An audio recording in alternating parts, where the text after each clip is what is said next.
All right.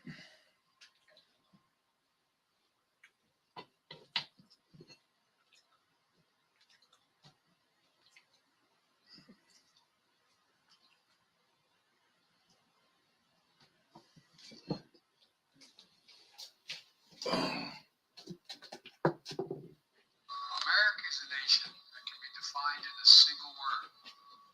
I was in the foothills of the Himalayas with Xi Jinping, traveling with him. And that's traveled 17,000 miles when I was vice president. I don't know that for a fact. And we're sitting alone. I had an interpreter, he had an interpreter. He looked at me in all seriousness and said, "Can you define America for me?" And I said what many of you heard me say for a long time. I said, "Yes, I can. In one word, possibilities. Possibilities." What And the? in America, everyone should be able to go as far as their hard work and God-given talent will take them. And possibilities. We're the only ones. That's why we're viewed as the ugly Americans. We think anything's possible. Oh, awesome. Hold on.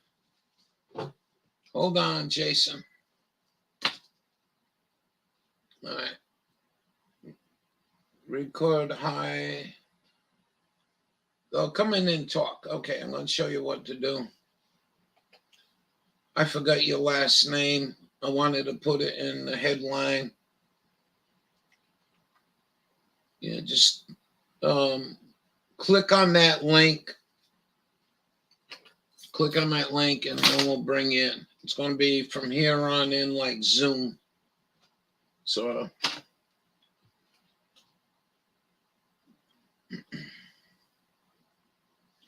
Record high. More Americans are trying. All right, you're going to click on the link. Well, yeah, it's very hard. I'll show you what I'm looking at. This is what I'm looking at. And I can't stand looking at all this white screen. So I got to get over. I'm going to bring you in, and then you can talk about this stuff.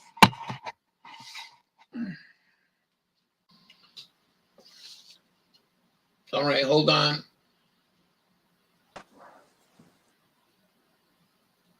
All right, can you hear me? I can hear you. Is this cool? This is cool.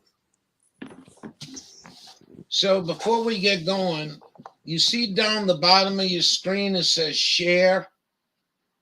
Let's see. I see the share button. So if you click that and you want to bring a document in, you can bring it up on the screen. Let me see here. I think you get the one down the bottom. It should have a microphone, a camera, settings, and then share.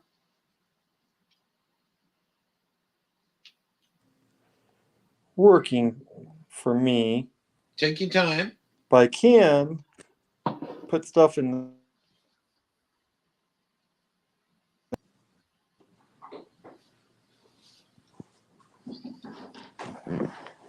Like that.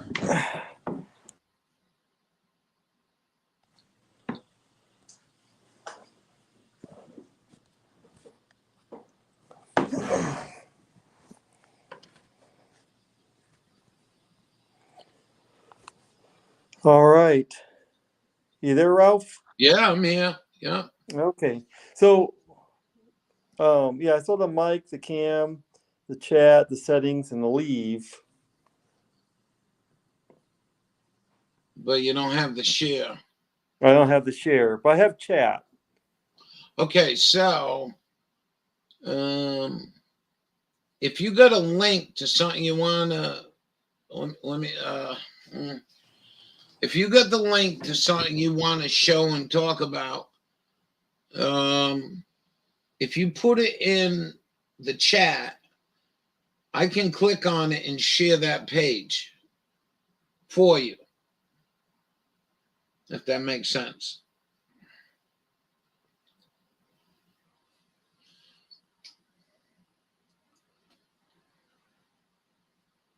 Oh, Is that you, Jason? yeah, that's me. I thought I'd left. You know, No, just take your time. There you go. Good.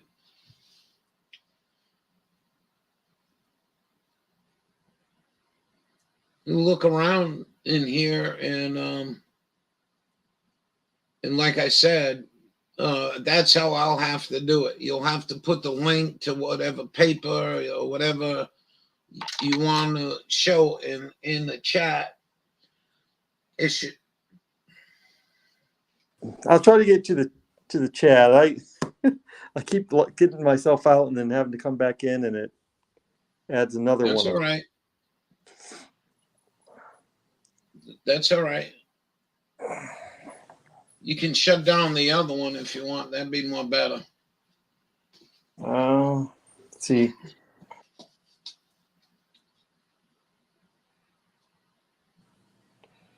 Oh,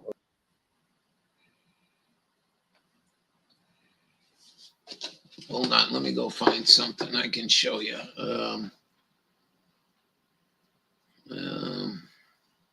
Let's see how I can do this. You never used this before?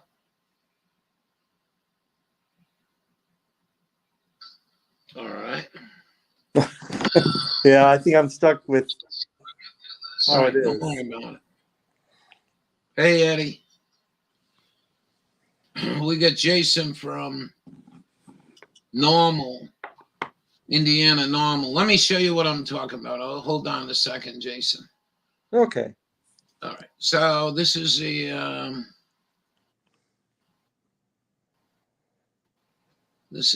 map, and let's see if I can do it. It's been so long.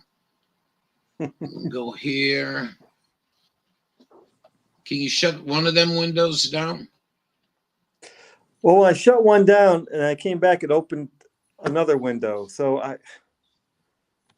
let me. All right. So if I do this,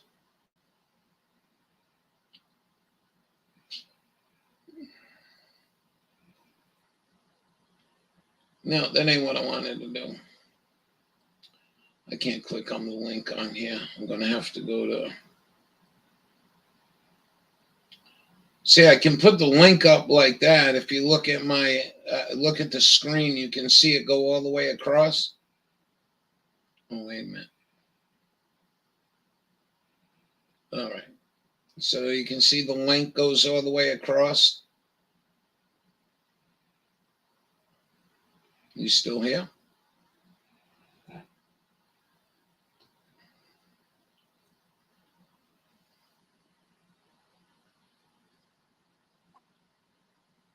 Can you hear me? Yeah, I can hear you. Okay.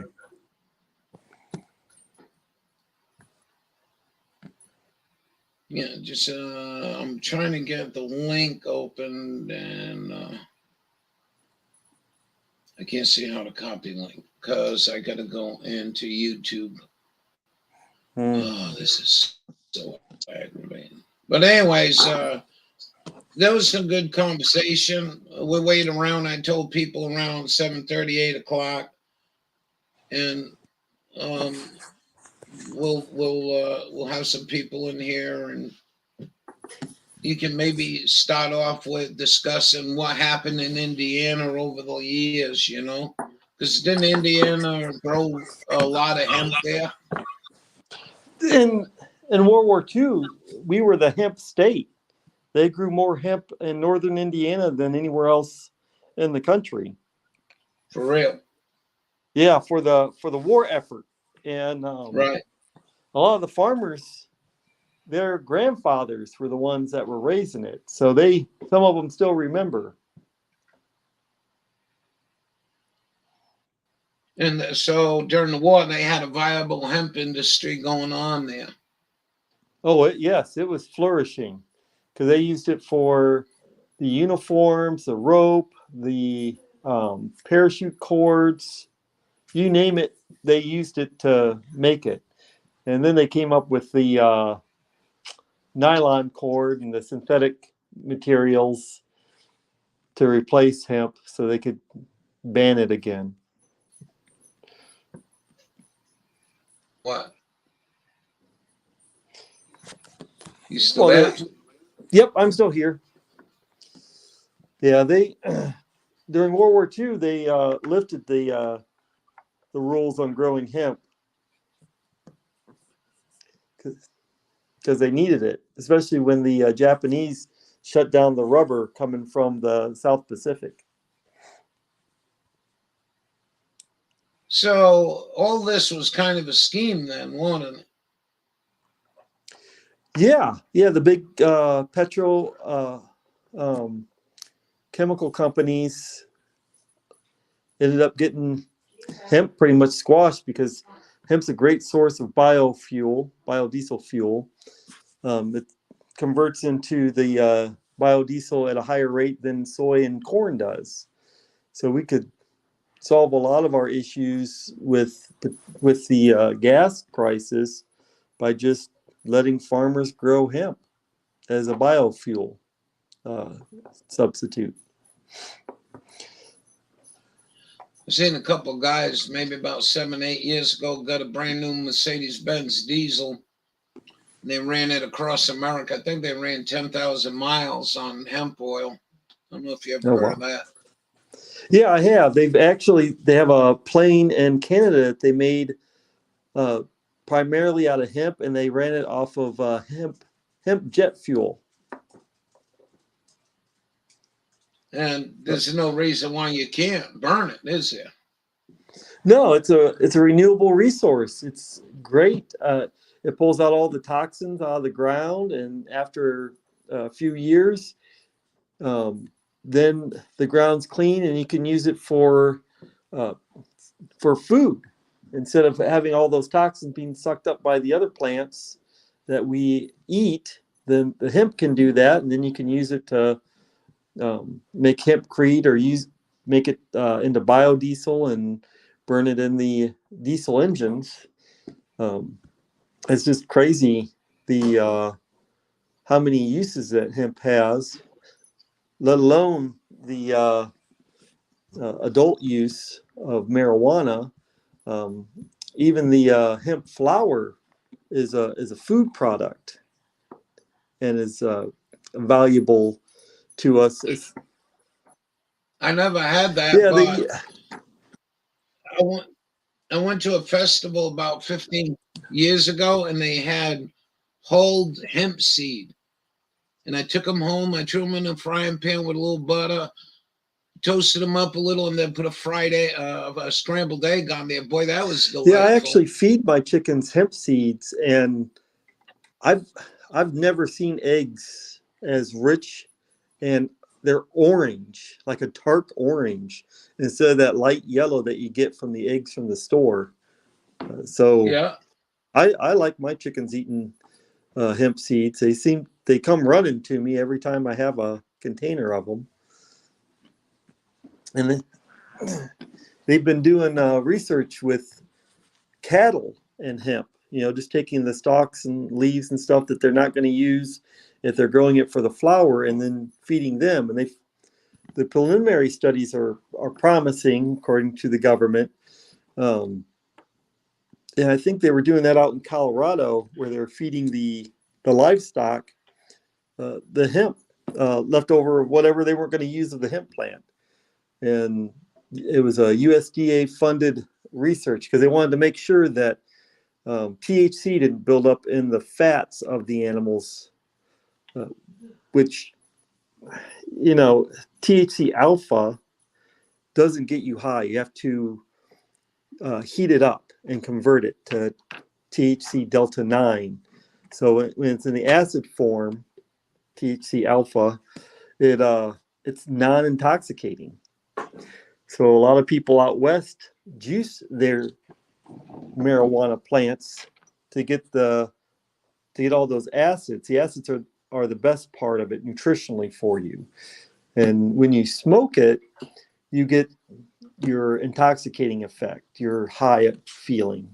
And I've been talking to some advocates about, the term high or bliss or intoxicated. And they said it just doesn't um, those words just don't properly describe the effect of marijuana or THC delta 9 on you. Um, I don't know. I think Bliss works pretty good. It kind of reminds me of after I ran, uh, an 8 or 10 mile run, and that exhausted, just Yeah, relaxing feeling that you get. yeah, the dopamine still, the adrenaline, and you're just trying to slow down a little bit. Well, it does help a lot of people, don't it? It does. I was really pleasantly surprised by the bliss feeling that I had. It reminded me of running. Well, not the hard, grueling part, but the end when you're done, you're finished, and you feel relaxed. It's a weird, because I noticed that if I go out and run 4 miles or 3 miles when I was in shape, I didn't get that feeling. I had to run that about 6+ miles to get that bliss feeling, where I can have a very similar effect when I eat an edible. Like we made uh, peanut brittle infused, and we made brownies, little brownies, and as you as you are making this stuff, you got to test it to make sure it's okay. Any good baker or candy maker, they'll test the product, and man, it was so good. I had too much. It took me down, and I went to bed, and I knew I had too much. I had the so you learn as you use how much you can and can't use, but sometimes while you're making stuff, it's hard because you don't want to throw it away if it's on a spoon, or it seems like such a waste. Yeah, I brought up. Remember I tell you about screen sharing? Yeah. Hey Annie, hey Dawn. Annie's from South Africa. Oh I wow. don't know who Modified Motor is. 351 Cleveland. Annie's from South Africa. Dawn, Dawn. And if you look at the screen, that's how I can share any data that you have or anything you want to do. Oh wow. That's wonderful. That's a US that's a US drought map. Look at the West. Not to change the subject. Hey Hawkeye, hey 351. Type in caps, would you please? All right. So I just wanted to show that to you. My machines are really old and they're kind of slow. So uh, so you grew hemp in in Indiana, right? One time it was during the war. Everything was good. It was a class 1 drug. Then you had to turn around and say, "Well, the war's over. Let's go make it a class 1 drug again." What were the Yeah, they mechanisms in that time frame there on in? well, it wasn't they didn't schedule stuff until the 70s. So during World War II, they had a prohibition uh, prohibition on growing hemp and all cannabis. Um, you could still do it, but not commercially. Um, but when you got to the 70s, that's when things started taking the turn for the worse for cannabis supporters. And when they scheduled it as Schedule 1. And then you get into the 80s with the Just Say No and the This is your brain on drugs. And they showed the egg bacon. Um, and it, it seemed like the Just Say No to drugs was just for um, what people considered recreational. the the rest of the drugs, the heart medications and all those meds, there was no saying no to that. It was they wanted you to take them. And they made a lot of Oh, money you mean off of like it. Ritalin? You mean like Ritalin and Prozac? That's okay. Yes, that's okay. It's okay to have that altered sense of state, and uh, you know it gets you know there's not a lot of research on how those drugs affect our driving. I looked up Right. tricyclics, and they increase traffic accidents.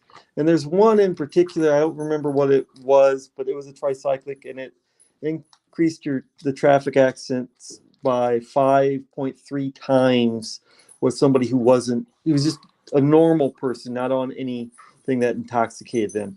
And we all understand alcohol impairs driving, and there's a small range of uh, where they can say, well, the point zero 0.08 is intoxicated. You shouldn't be driving. And they're talking about the average person. Someone might be able to be at 0.10 or 0.12 and function and drive fine, but they're looking at averages for us. And so we know alcohol. We know how it impairs. We know what the number is. And that's the problem in Indiana, that they don't know with cannabis. They don't have a level, because people, the range is 25-fold different in how individuals process uh, cannabis and how much it takes to impact your impairment. So it's a Well, very I think they difficult already did a test. study with Cheech and Chong, though. What's Yes, going they to did. happen? You're going to drive 20 miles an hour under the speed limit, but stay in your lane. Yep, and you're going to wait for that stop sign to turn green. So the only people that are really in trouble are the people who are sitting at that stop sign and someone's waiting on them to go, um, and the people It ain't driving green really. yet, dummy. It ain't green yet. That's right. I love that Canadian commercial with the Mountie and the people in the car uh, that do that. It's a great YouTube video. It really does capture the sense of somebody who's really high, who's driving, and they're just waiting. They're patient. And Yeah, oh but my, have you ever smoked the reefer? I mean, we're not talking about mushrooms or LSD. Have you ever smoked the reefer and been at that point? well, usually when I smoke too much, I just go to bed. It Yeah. puts me out. I I I can't see myself driving, having done a whole lot. I'm a lightweight. Right, My wife right. is the person who she's she can metabolize it. She can smoke it. She could be immersed in it and be okay. I look Yeah. at it, and sometimes I'm a little too high. So, they, as they say in the 82nd, there's no shame in knowing your limits. Can you see chat? Can I see chat? Let's see. I can go to chat. Oh, Oh, here we go. There's a whole bunch of people on here. yeah. Hello to Jason. Jason, introduce yourself. Hello, my name's Captain Jason Strahl, U.S. Air Force retired. I am the chair of Indiana Norml, and normally I would prepare for an event, but I just got on today and I wasn't sure what all the topics were going to be. Uh, so I'm just kind of uh, freewheeling it. Yep. And you're doing a good job. If you could get rid of that other screen, it'd be even better. I wish I could. Okay, don't worry But about it. Don't worry about it. But we're gonna have Dawn come in here in a little bit, if that's okay. Dawn morning ain't too busy.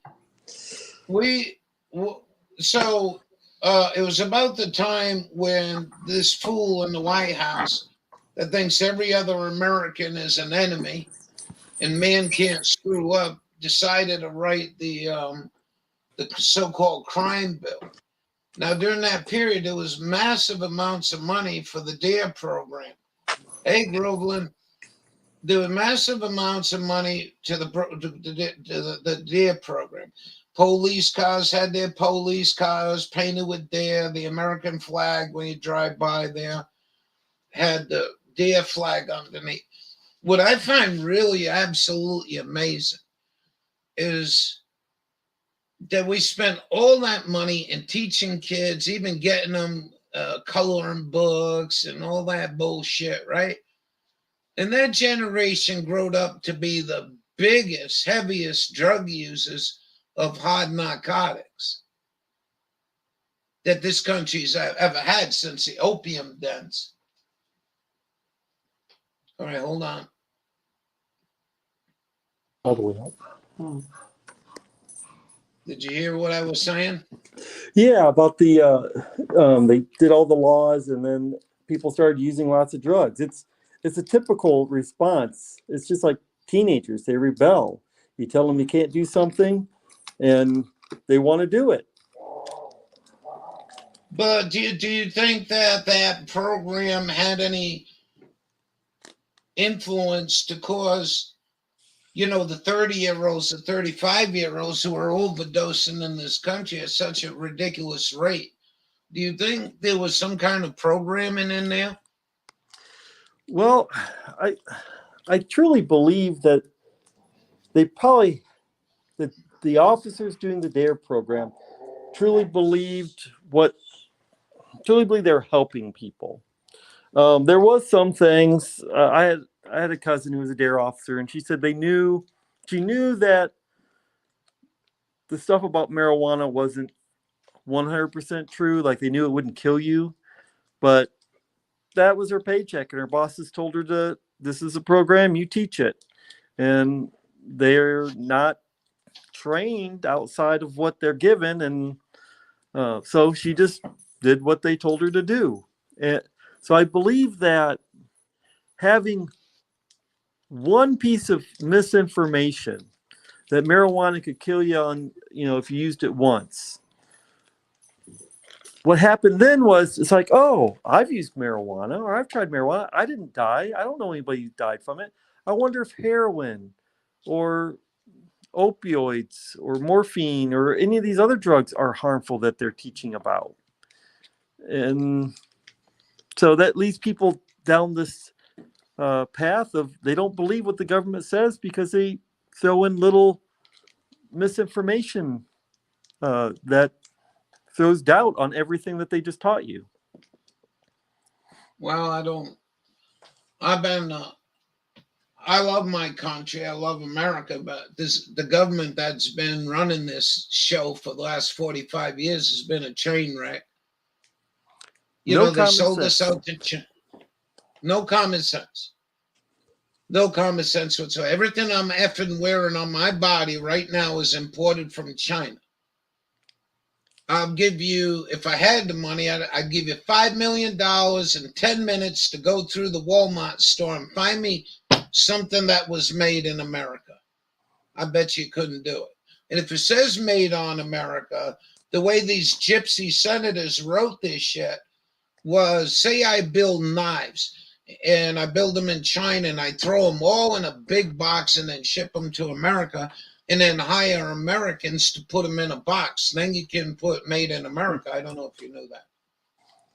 Yeah, they create all sorts of crazy rules like that. It's just like rules, they won't put... Just from lying, greed, and no common sense, nothing grounding these people, nothing but money. Yep. That's the sad thing. And they, and look at the pharmaceutical companies. They're the largest lobby group in the country to our Congress. So that just tells you where the focus of our government is. It's on these big businesses instead of you and me, the little guy. But all right, so I seen capitalism doesn't work, in my opinion, anyways. But for these people, what they're saying is the more millionaires you make, remember the old word called trickle down? Mm-hmm. Yep. the economic trickle down.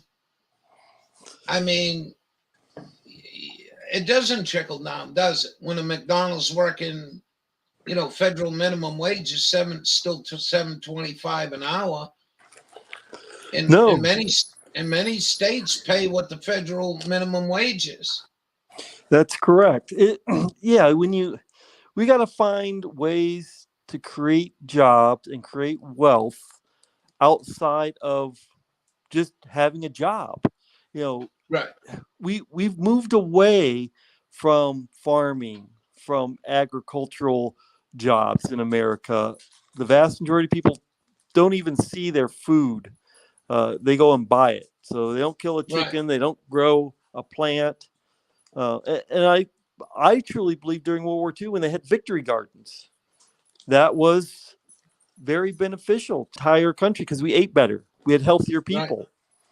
And cannabis was still in our diet because the animals still ate it.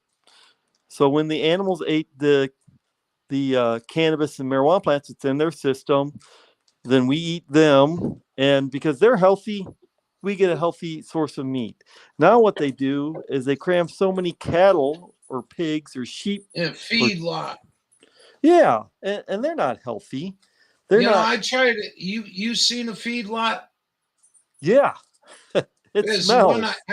I did a lot of traveling on Route 80 to the Rocky Mountains from Rhode Island, and there was one in Nebraska, and it was just off the highway. And when we go in there, if the wind was right, my eyes would be watering. Yeah, I mean, burns. and to think that them animals that you're going to eat are sitting in their own their own poo, pee, puking, crapping on one another, and feedlot beef. And there's a big difference between free range and feedlot beef, ain't there? Oh, there is. I I can tell you the difference between the 1970 early 80s meat and today is like night and day. Night and Uh, day. Shit yep. stinks. It's garbage. I don't care what kind of steak. If it's been feedlotted, it's and drag the Indian religion in this. They would say that that's bad mojo or bad karma for an animal to be stressed out their whole effing life to be Yeah. put on a plate. You know what I mean? Well, yeah. It only makes sense that if an animal can live its life and graze and eat what it wants and move around, it's going to be healthier. If you take a person and shove them in a cage and feed them crap and don't let them move around, they're not going to be healthy. No, no. So I think that's just on the beef side, but I followed the Bundys and up there at Burns, Oregon, what was going on.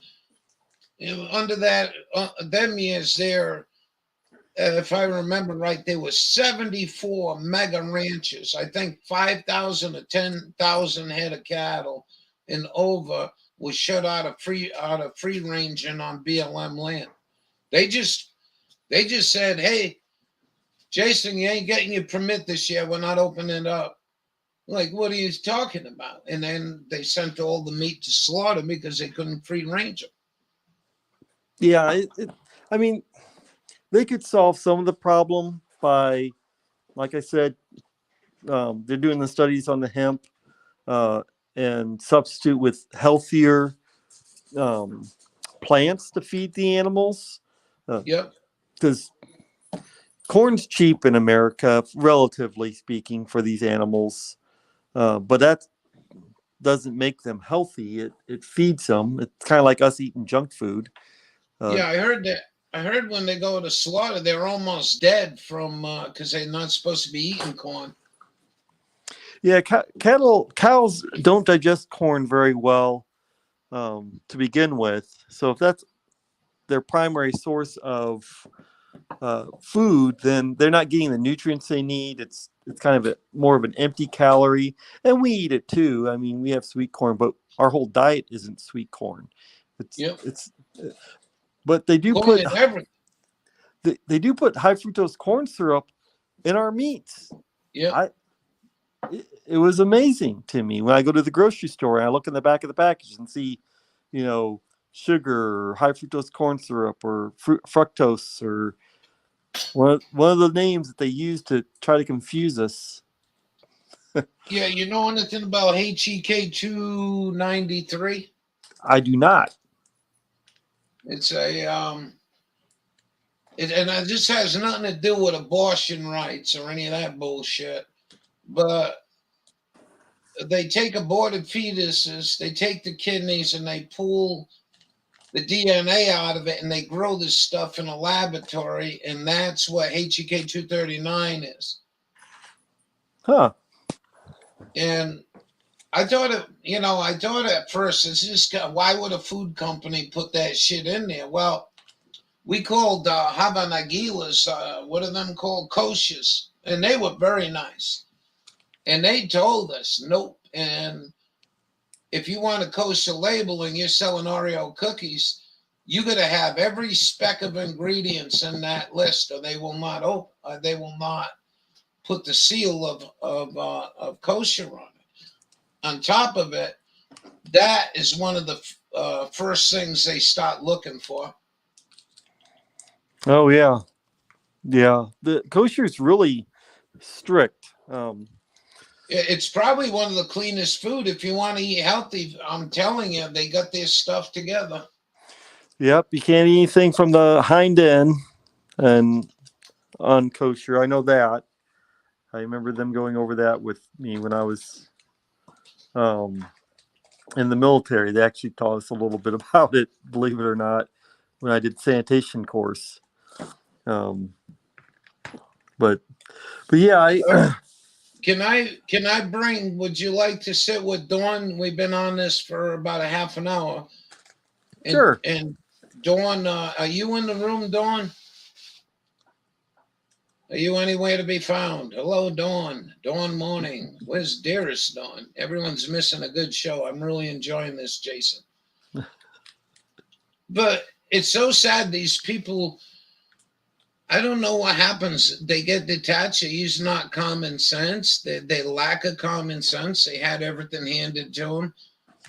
I could play this video of Mitt Romney talking to a kid dying of MS and he was going to do his campaign speech. And the kid said to him, Mr. Romney, first the reporters had to tell Romney that this kid in a wheelchair wants to talk to you. He says, if you get in as president, you're going to get this reefer up a class 1 drug. And Romney came right back instantly. Did you try synthetic? And he says, yes, I did, Mr. Romney. Well, I can't help you. And he walked away. I could play the video if we could find it. Dawn, here's the link. So I figured you come in. But I just say, what kind of integrity of a man?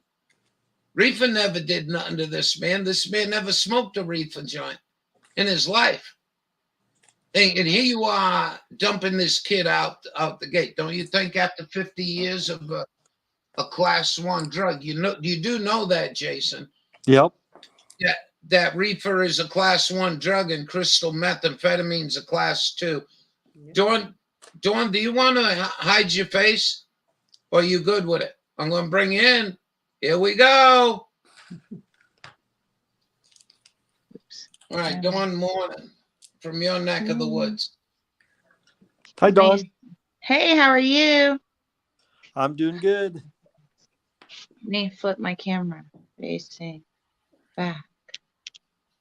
There we go. Yeah. Nope, I can show my stuff. Maybe. And you two had a good you two had a good time at the gathering, Dawn, when you met Jason? I learned so much and felt so unknowledged and like just taboo. It was very, very odd. But I learned a lot and so glad I went. And it shouldn't be that way. Well, it's nice when you can speak freely in a public setting. I know all these different apps. There's or platforms. You can only talk about this or that, or they shut you down. And I always thought, we're in America. We have a First Amendment right to freedom of speech, but I guess we don't. No, no, no, no. Are you originally from Indiana, Jason? Born and raised. My family's been there for one line, I think, back 7 generations. I gotcha. So you're used to it here. Yeah. Indiana's just a different place. Well, I never really fit in. Yeah. I admire your willingness to leave. There's no way I could. Yeah, there's a lot of people I talk to who want to leave, but they can't for one reason or another. And there's a lot of people I've talked to, especially veterans, who just got up and left. They said, "I'm done." It is. It Yeah, is a there's, great yeah. choice, I guess, but it's just Well, insane how different things are in Michigan and Illinois. I'm 40 miles from Illinois, and it's like a whole different country with their rules and what they do in Michigan, and it's just nuts. it is. It is. It's just crazy how 37 states have legalized medical cannabis, and and um, it's and then to have another like 18 of those 37 be adult use, and then there's a whole bunch of them that decriminalize. I think there's 30 some that has decriminalized cannabis. So it's crazy to me that the federal government hasn't uh, descheduled it. But there was a nice bill. The MORE Act went through, which deschedules cannabis, and that's going to the Senate. So hopefully, and the Senate passed a bill which is going to fund more medical research of cannabis at the state level, and that had a unanimous support in the Senate. All 50 senators voted for it. So maybe we might see some progress, some real progress in the next 10 to 20 years. Well, my thing is with Senator Young up for re-election, has he even made an official stance on it? He talked to me at the state house, and he told me he signed on for medical research for veterans, which is the bill that they voted on. Yeah, because he is a veteran, and that's another reason why I don't get his lack of willing to help people. Yeah, well, Holcomb's a veteran too. He's a Navy vet. So Oh my I God. actually, yeah, Okay. yeah, I know his post commander or his past post commander. We've talked, and I actually even saw Holcomb at the Capitol building and got to take a picture with him. That was about it. He's always in a big hurry. Yes, yes. Can I interrupt here for a minute? Sure. No? Jason, can you read Eddie's comment in there? Let me see here. Comments. Eddie. It's the last comment. Last comment. I heard the banks didn't give any money and can't. Sorry about that. Can't do any banking if you're growing places, companies. What he's talking about is processing payrolls and banking because of this stupid law. Well, and Eddie's question about having a faith, and that's what I'm talking about. It might take 10 or 20 years. It's hard to have faith in a system that has allowed people to suffer for so long. And, they're going to elect the people, or they're going to appoint the people that they like. And that's just the way it goes. We're just the citizens. They, for some reason, they think they're the lords, and They do whatever they want, and we just have to put up with it. And my grandmother used to say that people rise up when they've had enough problem, and hold the government accountable, and which is why we have our Second Amendment rights. So at some point, if enough people get upset, things will change.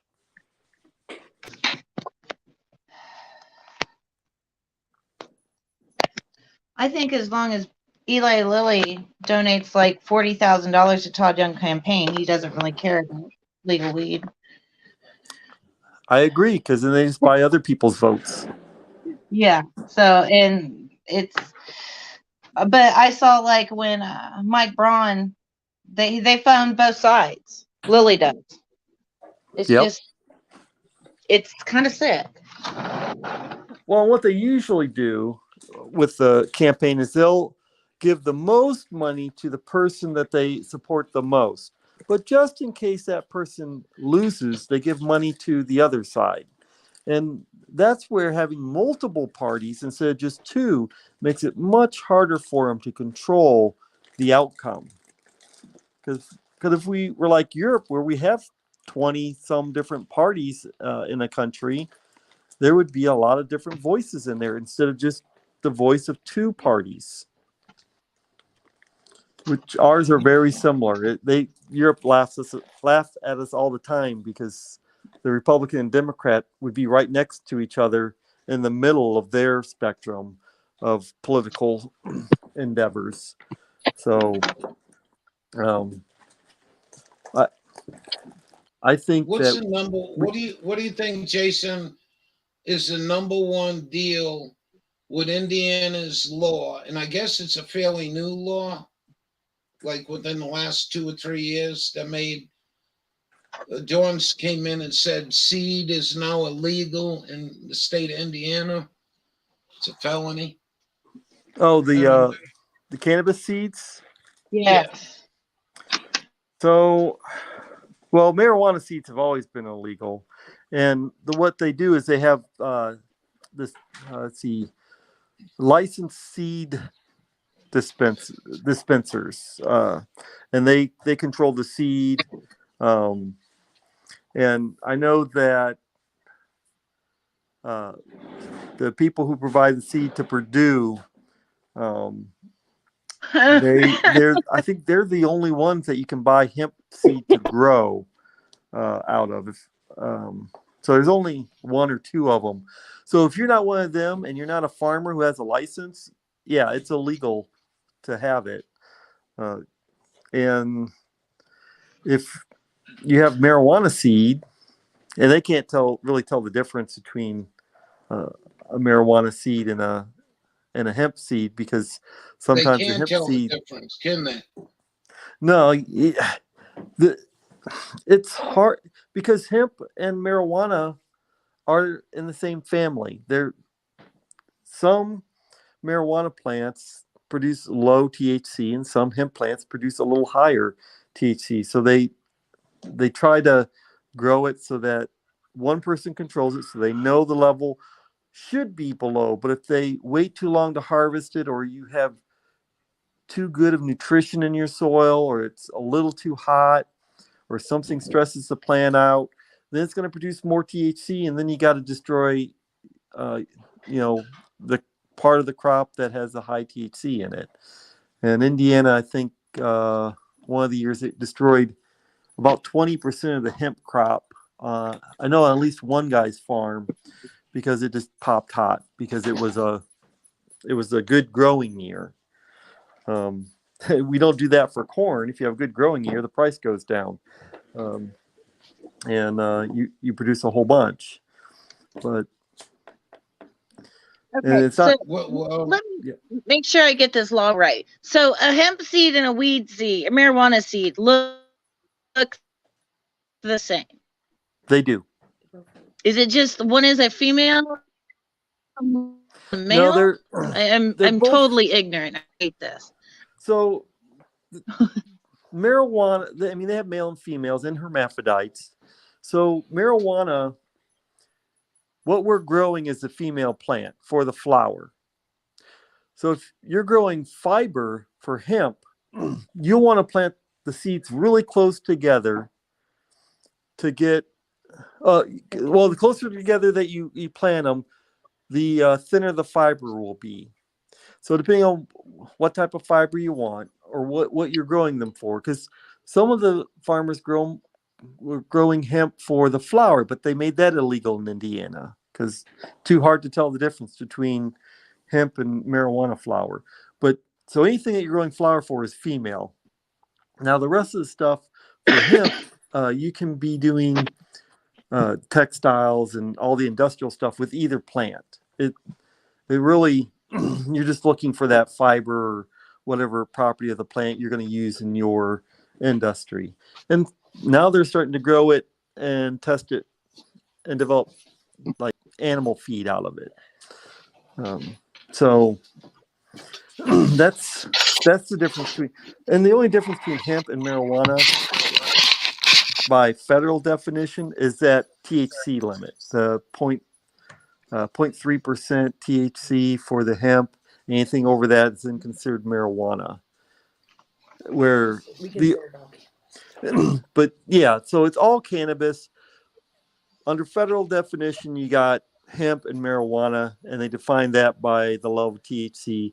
Scientifically, you got indica and you got sativa. And indica, you tend to have a little more THC than the sativas. So hemp's usually a sativa, but they all can have higher levels of THC in them. So normally what we think about is indica is in the couch. It's a little shorter plant. It has high THC levels. Sativa is more of energizing, and it's a taller plant usually. And you start springing around. My wife takes a sativa, and she's up doing the dishes and cleaning, and she just can't sit down. She's all excited. So this purse is hemp. Can you see that? Well, the purse would be, yes. Yeah, anything that you make textiles out of would be hemp. So this was sent to me by one of the viewers. Elle sent this up to me. And what I really couldn't believe was how soft it is.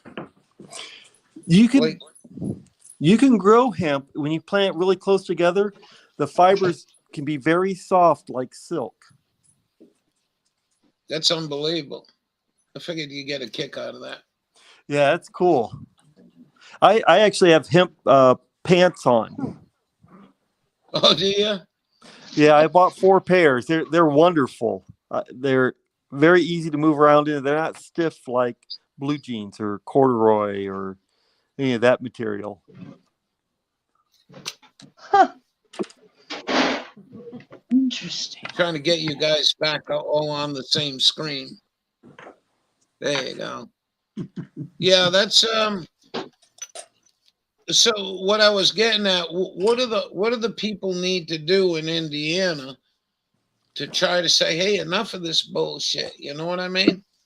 Well, so for the primaries, if you're registered to vote, the number one job if you're a cannabis supporter is just to find out who supports cannabis and then vote for them in the primaries. And Indiana is a closed primary, which means that you can either vote for the Democrat or the Republican. And it's up to individuals at a local level to figure out and coordinate and figure out who. So you share this information. If you find something out that somebody's pro or against, then you can let Indiana Norml know on Facebook or there's Twitter and I think the Instagram accounts, and you can reach out and just let us know that what you found out from a local paper. I found out lots of information from local papers and events that the candidates have, where you can ask them questions. So after that, you want to make sure you're registered to vote if you didn't get to vote in the primaries, and then do the same thing, find out who's pro and who's not, and then make sure that you're registered to vote for the November election, because we know what we have with Braun and Young.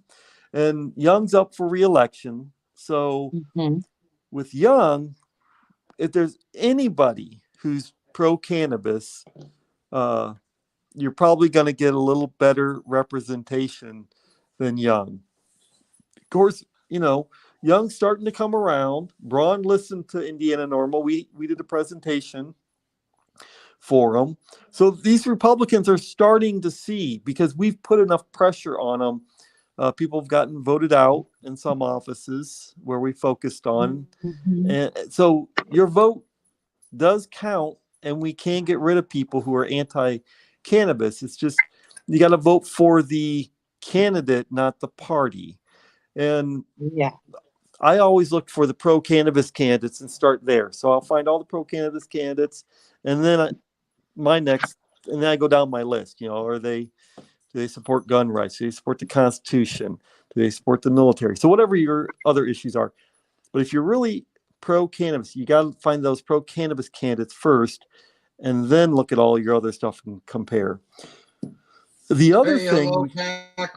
Hello, Backwoods. I just want to say Backwoods been in the room for many years, and I just wanted to welcome in. We have Jason from Indiana Norml with us tonight, just talking about the reefers.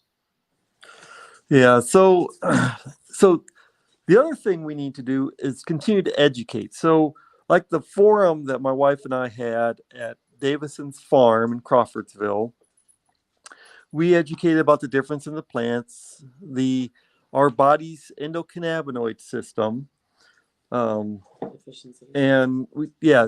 deficiencies in the system, and the diseases that go along with it. And then we talk about some of the FDA drugs that are cannabis, like the Marinol, which is synthetic. We got to be careful, Jason. Okay. Well, hopefully they don't.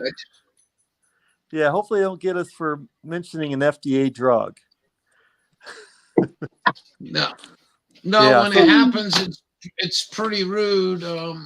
This might have been the other thing that got me my MMI. Are you ready for this? Make sure your wife is here. And let's show this to you. We don't know if it was the Kegel thing I was talking about, or this. So now I'm dead serious now, dude. They blocked my room. Hold on. Can you read this? Rouse, yep. No. You can read it, right? No. Rouse, huh? But look at the stupidity in the English. Because you see this word, that word don't belong in there, does it? No. Boom! I sat back down, and 3 minutes later they shut me down. Oh wow! Yeah, so just education. You got to get away from. We got to start using common sense, learn about the truth, and that starts with all of us. And you can talk to friends and family, and if there's an event, you can show up. There's several 420 events around the state. There's the big one is at the Veterans Organization, Post 34 in Indianapolis. Actually, I believe Broad Ripple, which is inside Indianapolis. Do you have any links? Do you have any links for people to join? I would love to post links, but it seems like every time I get off to go post a link, then I end up leaving the chat room. So I'm not that technically advanced to do that on this platform that we have here. Are you on a computer? I'm on my phone. So I think on your phone. Oh, I see what you're talking about. Yeah. All right. Yeah. On the computer, it's a lot better, but our computer was down since last November, and we just got it back, and we're trying to get it hooked back up to everything because they replaced the motherboard. So, Wow. yeah, we bought it last June, so yeah, we barely used it, barely got it broke in, and the motherboard went down. So yeah, You want to see my keyboard? You got one of those 1980. Not too far off. And the Oh missing yeah, keys. I remember those. I had a couple of them just before probably last year I threw away. Don't throw them away. Send them to me. Windows 7. I'll buy one off you. Yeah, mine might have been pre Windows 7. I actually had old Apple. So for what you guys are doing, running that Norml, if you get yourself a YouTube channel, and you can download StreamYard, and I think they give you about 20 hours a month, so you can come and like say Saturday night, or you choose a night you want to go do your normal update, and you want to read the news, say for instance for Indiana or the world. So once you get that YouTube channel, the only thing you need to do is, and you both got an education, is go read medical misinformation and the guidelines for that, and you got to try to stay within them. And say you wanted to interview Todd Young, for instance. Why you would want to do that, I'd change your reefer you're smoking, but anyways, then you can run the StreamYard and interview them like we're doing here, because you can't do this on YouTube, even though it's going out on YouTube. So you're still responsible for the YouTube side of this, for the MMI, we call it, or any other community guidelines, all that crap.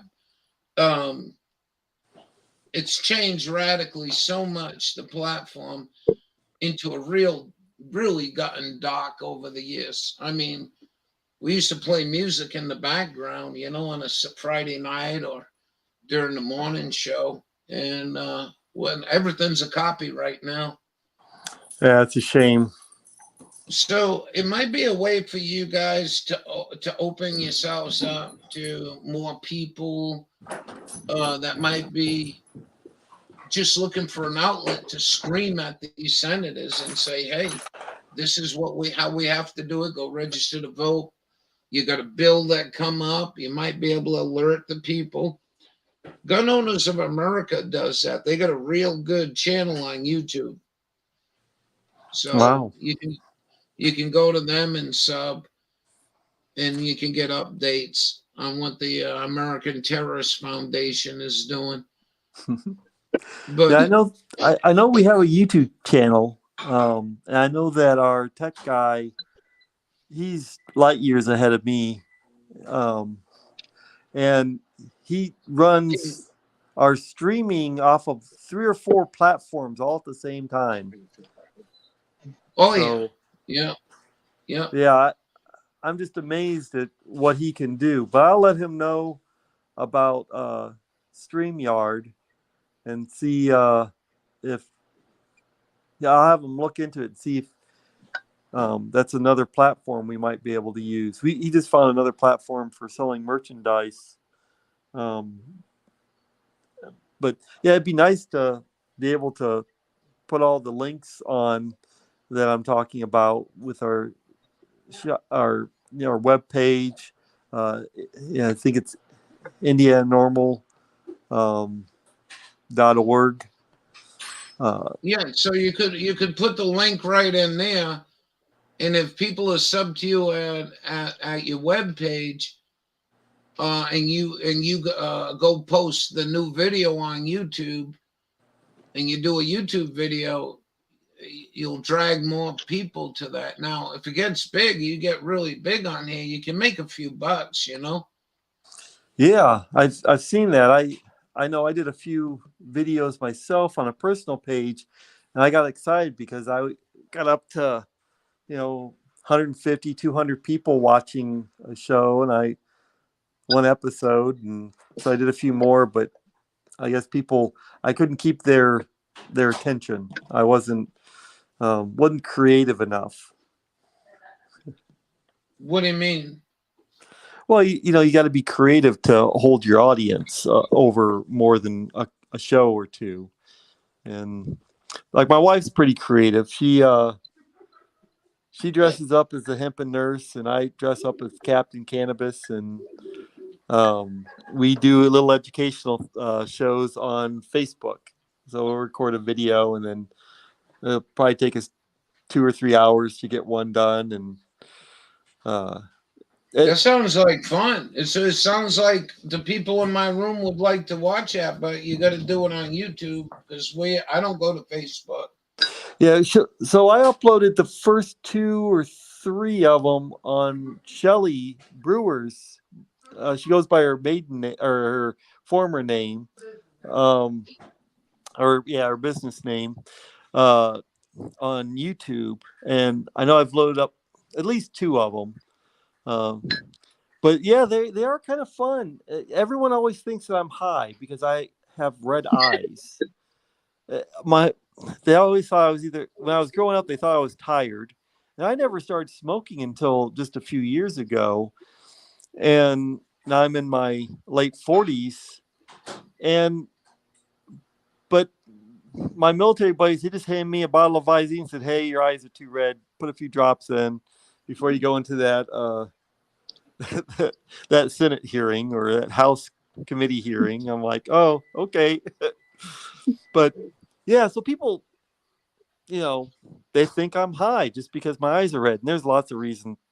You Do got you dry have? eyes or whatever. Do But you have? You don't have my email address, right? But do you got Dawn's email address?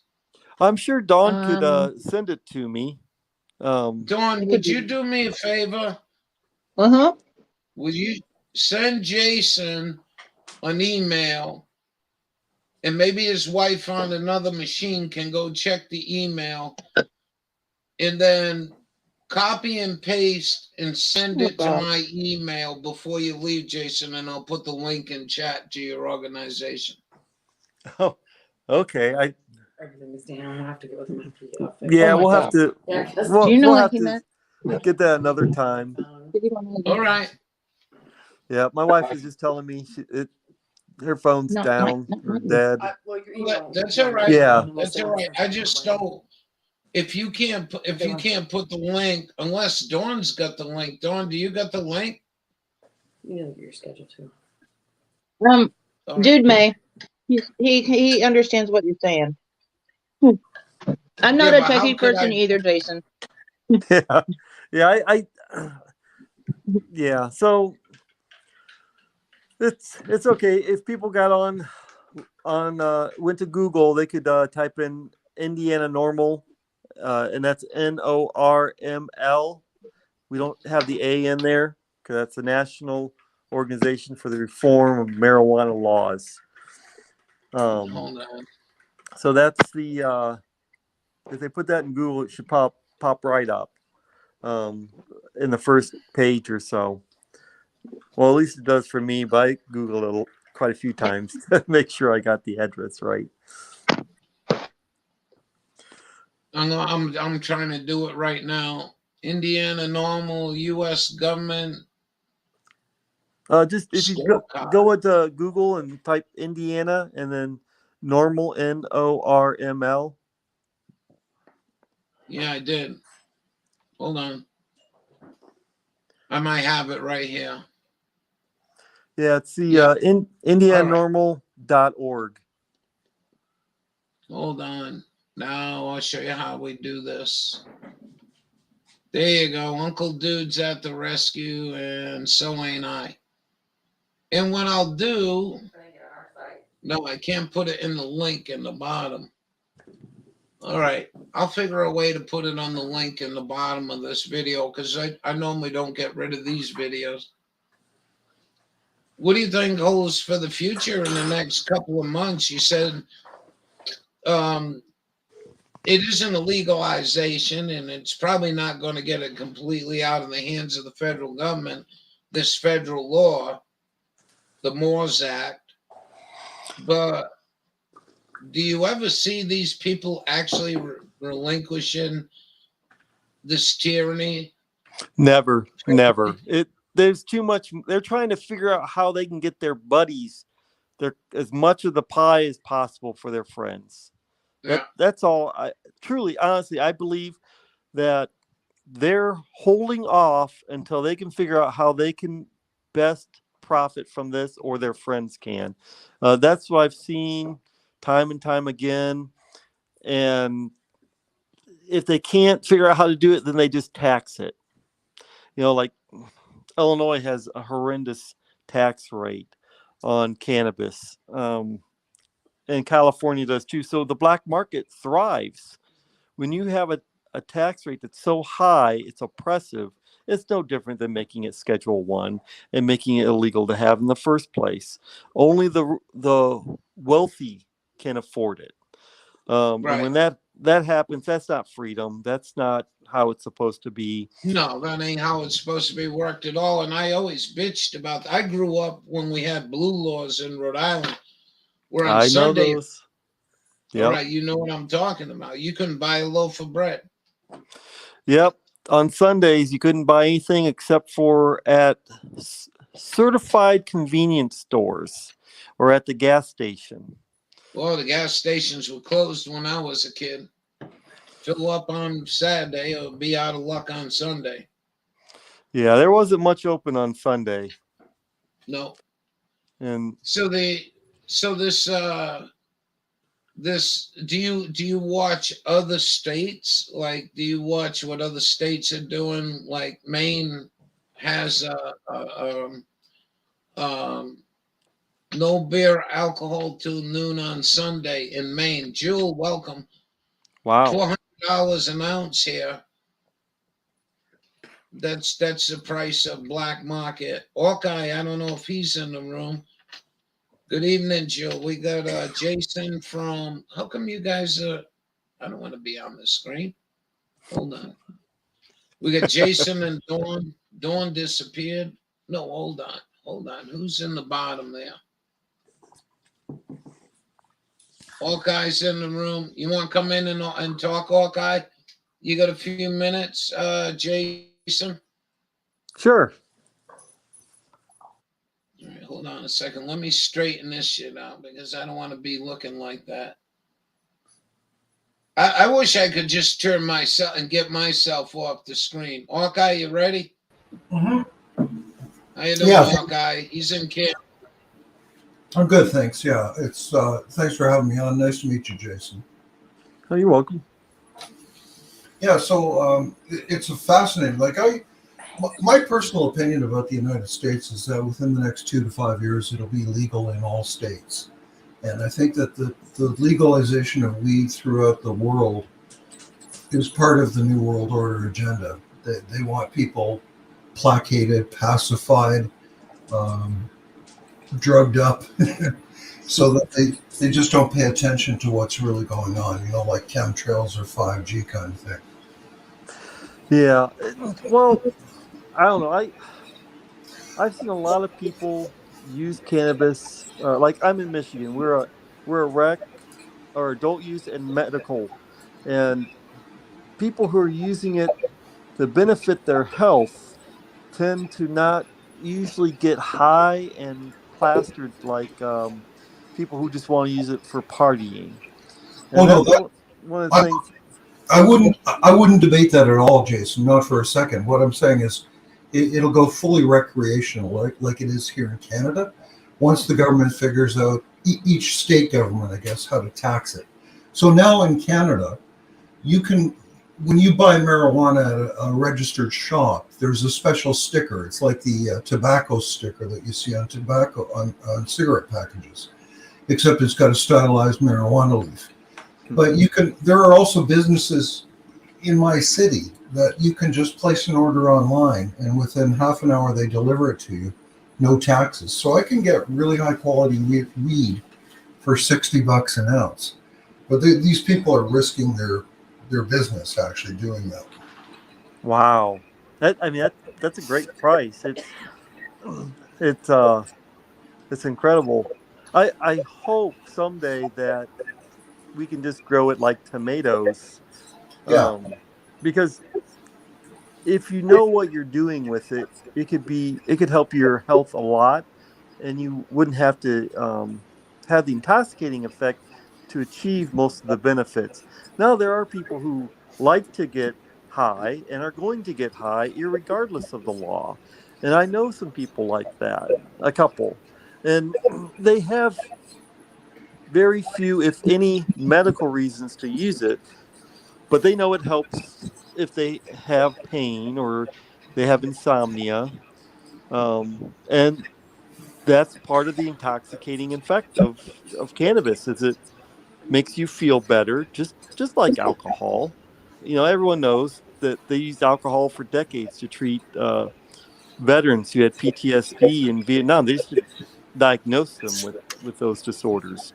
right. So it's the veterans that are usually leading the way on this stuff, one way or another, whether they're um, using alcohol or they're using cannabis or they're using some other substance. I think now we're working with ketamine in a lot of places for PTSD and phantom limb pain and depression. And ketamine's been around for quite a while and is a useful drug for surgeries. Yeah, it's a dissociative anesthetic. It separates the mind from the body. Yep. You feel absolutely no pain when you're on ketamine. Yeah, it's also one of the drugs that they use in a cocktail to euthanize people as well. Yeah. Yeah. Ketamine, first time I ever saw it was when I was deployed and they had that ketamine stare. They're just that 1,000-yard stare. And when they woke up, it was like turning on the switch, a light switch. It was incredible how it was working and then it didn't. When it got out of the system, I was a little freaked at first, the first couple of times, and then I got used to, you get used to having the drug around as a healthcare professional, and the effects and what it does. And I think that Canada is getting there with marijuana. The U.S. we are decades behind Europe and you guys and Israel. It's just incredible how much information is out there and how much we're like cavemen in America. And you know Canada and Europe is kind of the Renaissance, and Israel's just blazing the trail.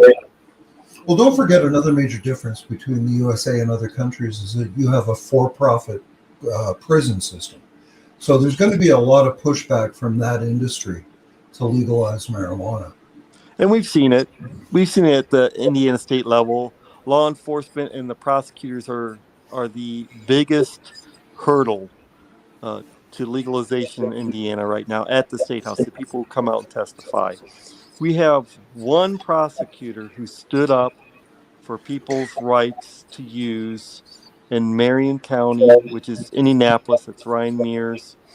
And he talks about the benefits. He goes, I have so many more resources to go after the violent criminals instead of chasing the people who had a roach, who weren't hurting anybody. And the sheriff's department is fully in supportive of it because they have so many more resources because they don't have to deal with it anymore. So it's just like you said, it's inevitable. It's going to happen. They're going to legalize it. It's it just seems like it's going to be forever. And we have a gentleman, Neil Smith. He's been fighting since 19 72. Yeah, 50 years this year. He had the first rally at Dunn Meadow at IU after his friend died in prison for having a roach. Wow. Yeah, Neil's friend, when he went to prison, he didn't realize that he had cancer, and that's what got him in prison. Was he died of cancer? Okay. You say you were in a health profession. Which one was that, if I might ask? Well, I'm a retired U.S. Air Force captain. I was a trauma nurse, deployed twice, uh, and I've worked in all different types of settings, both in the military and out of the military, as far as um, nursing goes. But I also was an EMT. I was a nurse's aide, so I worked in nursing homes. I've worked on ambulances. So I've seen all what they considered in the trenches, Mm-hmm. and seeing how people suffer, Yeah. and know that we need a better way to get people uh, better after the traumas that they experience in war. And I think that's why the veterans are so drawn to cannabis. Can I It is a way interrupt you that, here for a minute? Okay. We're getting some feedback in here. Oh, let me put my earbuds in then. Hang on a second. Yeah, or shut off the volume on YouTube. Go ahead, No, Jason. There you go.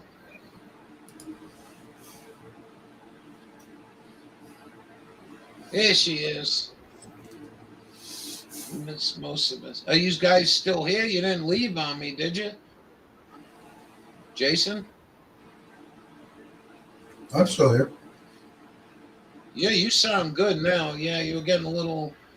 Thank you, Groveland. You're getting a little feedback in there. Hold on, hold on. For some reason, he can't turn off the last screen. Hold on.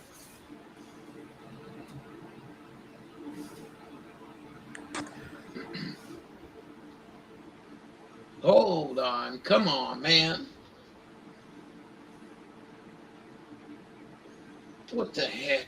Hold on. I can't get him. There we go.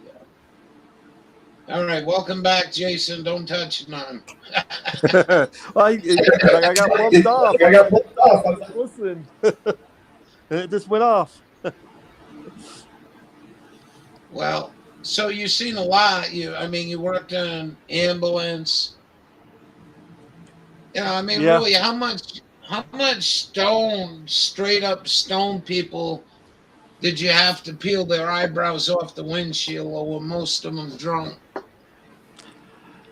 It's the alcoholics. It's not the Yeah. stoners. You usually don't have a problem with them unless they're mixing it with other drugs. You always got those crazy nut jobs who mix everything together, and that's where you run into your biggest problems because it's Mixing not It's, good. it's just terrible. mixing marijuana and alcohol can be really, really problematic. Yes, yeah. The research that I read is that intensifies marijuana can intensify alcohol by double. So if you had one beer in America, you would be considered impaired, but you're not going to show that you're impaired, and that's the problem. Most of the toxicology reports that they're running, it's usually there's an opioid, there's alcohol, and then there's marijuana in their system.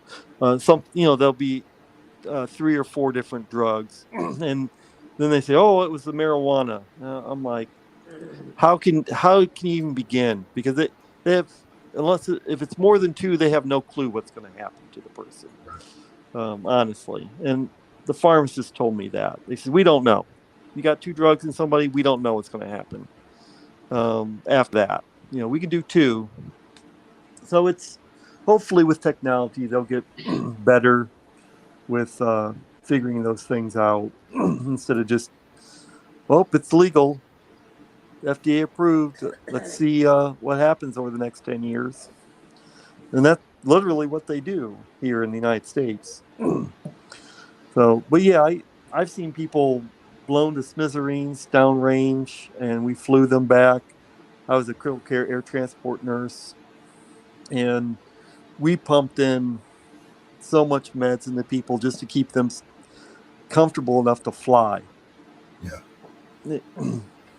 And I've trained at 3 of the top 5 trauma centers in the U.S., and all they could tell me is, we're going to try to train you so that it's not a complete shock. He said, but you'll never see anything like this in the United States as what you see downrange. And so I've seen it all. I've done pretty much everything you can do, hands on. We had great doctors, we had great staff, and everyone worked together, and we didn't play by the rules that we play with here in the States. And that was a blessing, because all you needed was the doctor and the nurse, the charge nurse, to agree, and you move forward, or 2 doctors. As long as you had a rationale for it, you could do it. Uh, Sometimes that's good, sometimes that's bad. Depends on the experience of the people doing that. Protocols are nice. I like protocols so that we can learn them, and then it's all you have to do is worry about the variations that don't fit the protocol well. So, but I think when they do a protocol, they should do it nationwide, not just here and there. Because here in Michigan, we went in, and their ER in our hometown doesn't have a protocol for a lot of things. Like, the nurses have to wait for the doctor to write orders to draw blood. I'm like, Right. when I worked in the ER or ambulance, you just drew a rainbow and you let it sit there, and then when the doctor wrote the order, you sent them off. Yeah. And you got the blood draw and the IV at the same time. Now they come in, they try to stick you with an IV, and then they poke you with needles to draw blood. And it seems like they're running around with their head cut off instead of being organized and professional. And I used to do training and develop training programs in the military too. So I understand different countries have different types of healthcare, and I've seen in the United States is the experienced people get fired or laid off. They find a reason. Once you have about 5 years of experience, you're a charge nurse, and your time is very limited, and then you're going to be going to an agency, or that's how it has been for the last 20, 30 years. No kidding. And I just can't believe that mentality of getting rid of people that quick. You just get them trained and proficient, and off they go, which is why we as individuals need to learn how to take care of ourselves so we don't end up in the hospital. Okay. So they do that just as a cost-cutting measure? Yes, yeah. They do. But in reality, it might save them money, but it doesn't save you as a patient money, because you end up having more complications with less experienced people. Sure, obviously. Yeah. That's another thing about your system is it just staggers Canadians that you guys have to pay for medical care. And it's very expensive. Even with insurance, it can be expensive. Yeah. And as Ralph said, it's a for-profit capitalistic system. And I was talking to my dad about healthcare because his friend was on the citizens board, public board of the hospital, to give the citizens input, the public input on what they need and want. And we're paying administrators enormous amounts of money. Since the 80s, I think in America, that's been 80% of the increase in costs for healthcare is the administrators. And Brian Hicks, a conservative Republican economist out of Ball State, talked about how Indiana's healthcare system, what they're doing is they have all this money, and they're a not-for-profit or a non-profit hospital, so they've got to get rid of it. So what they do is they create a foundation, and they donate the money to the foundation, and then they can do whatever they want with it. You know, So the NFL works the same way. really, You know, the NFL don't, yeah, they don't pay taxes. As far as I know, the NFL does not pay taxes. wow. Yeah, that's my attitude. Take your effing game and shove it up your ass and stop paying taxes. You're not a church. Yeah. Well, you're not healthcare either, but I think healthcare took it too far. Yeah. Because they're supposed to not pay taxes because they're supposed to be helping people, not gouging people to death.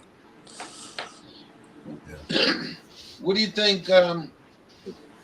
What do you think after this mess gets turned down in the U.S. Senate? How long do you think before it's tried again? Now, with that question, I also got two questions.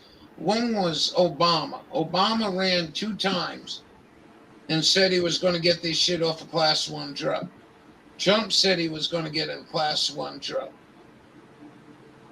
What do you think is a mechanism when both sides of the aisle declare in an election that they're going to get this stuff off a class 1 drug? They're basically blowing smoke. Would you not disagree? You agree with that? I agree with that assessment. I think that cannabis, well, we're at over a 90% support of some form of legalization or decriminalization in America right now. And for them to attack it, you're only pandering to less than 10% of the population. So it only makes sense from a political stance just to say it. Oh yeah, I'm gonna do this. And then go, oh, I was too busy with all the other things that I needed to do. Like, oh, the war in Ukraine and Russia, or the war in Afghanistan, or what whatever draws their attention away from the issue that's important to us. And the problem is Americans are forgiving. We'll say, oh, yeah, we understand. I You're pulling. disagree with that. I I disagree with that. I think Americans ain't got no memory after yesterday afternoon. I mean, yeah, we 6 months. still got. I think 6 months You is know, the you got people been burnt to death in Waco. You had the yeah Ruby Ridge deal. You shot LeBoy Finicum to death in the snow on 9/11. 9/11, The yeah. weapons of mass destruction bullshit from Colin Powell and Condoleezza Rice, and they're still walking around. I don't think it's a forgiveness. I think it's more of you apathy. don't have a structured government. We need an executive branch, a legislative branch, and a judicial branch, and we haven't had a judicial branch in this country in many years for the small guy. Yeah, 19. I think it was 1937 or 1917, somewhere. 38. Was it 30 where voted they voted that, or I think it was the Senate limited the number of cases that the U.S. Supreme Court could hear a year. A year. Yeah, and you know I that just favors the rich, like you said, because if you can only hear so many cases, that means only the people with the money Yep. can hear it instead of everyone, unless it's something that they want to hear that benefits them. Why do you think this was never brought up on the Supreme Court? Oh, it almost did. Back in the 70s, 76, the Department of Justice settled with a group of people who were using cannabis. And what they did is they formed the Investigative New Drug Program. And what the Department of Justice said was, look, we know you won in lower court and you won in the appellate court, and now this case for marijuana is going before the Supreme Court. We'll cut you a deal. We'll start this program, and anybody who's untreatable currently with our medical system, or is terminal to die within the next 6 months or so, we'll send them free marijuana. 300 joints grown by the government, grade, they said grade A, but it really was like grade F, marijuana. And the people took it. And in 1978, they started shipping out every month 300 joints to these patients. And 2 of them are still alive that were in that program. They stopped accepting people in the mid 90s. My mom was offered to get on that program, but her husband was a postal worker, so she couldn't smoke because he might fail the drug screen and then they lose everything. So, yeah, that's why it never got heard in the Supreme Court, is because our government bribed the people who submitted the case and had the money and the know-how to push it through. So it never got there because we gave out free marijuana and they were unprosecutable. They could not be touched by anybody in the U.S. because they were in that program. So Did you?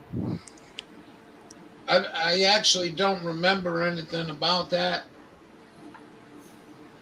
It's a very well hidden secret.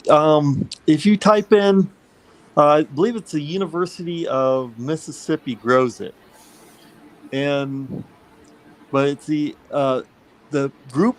So they usually, you can't look up the investigative new drug program. It's very vague on what they talk about. But if you go to Patients Out of Time, they've been meeting every year, and there's healthcare professionals, there's patients, and they do a presentation. And they'll have events around the country besides their annual event that they do. But these people come back, and the doctors that are working with them, and they'll talk about all the things that they've seen with these patients in cannabis.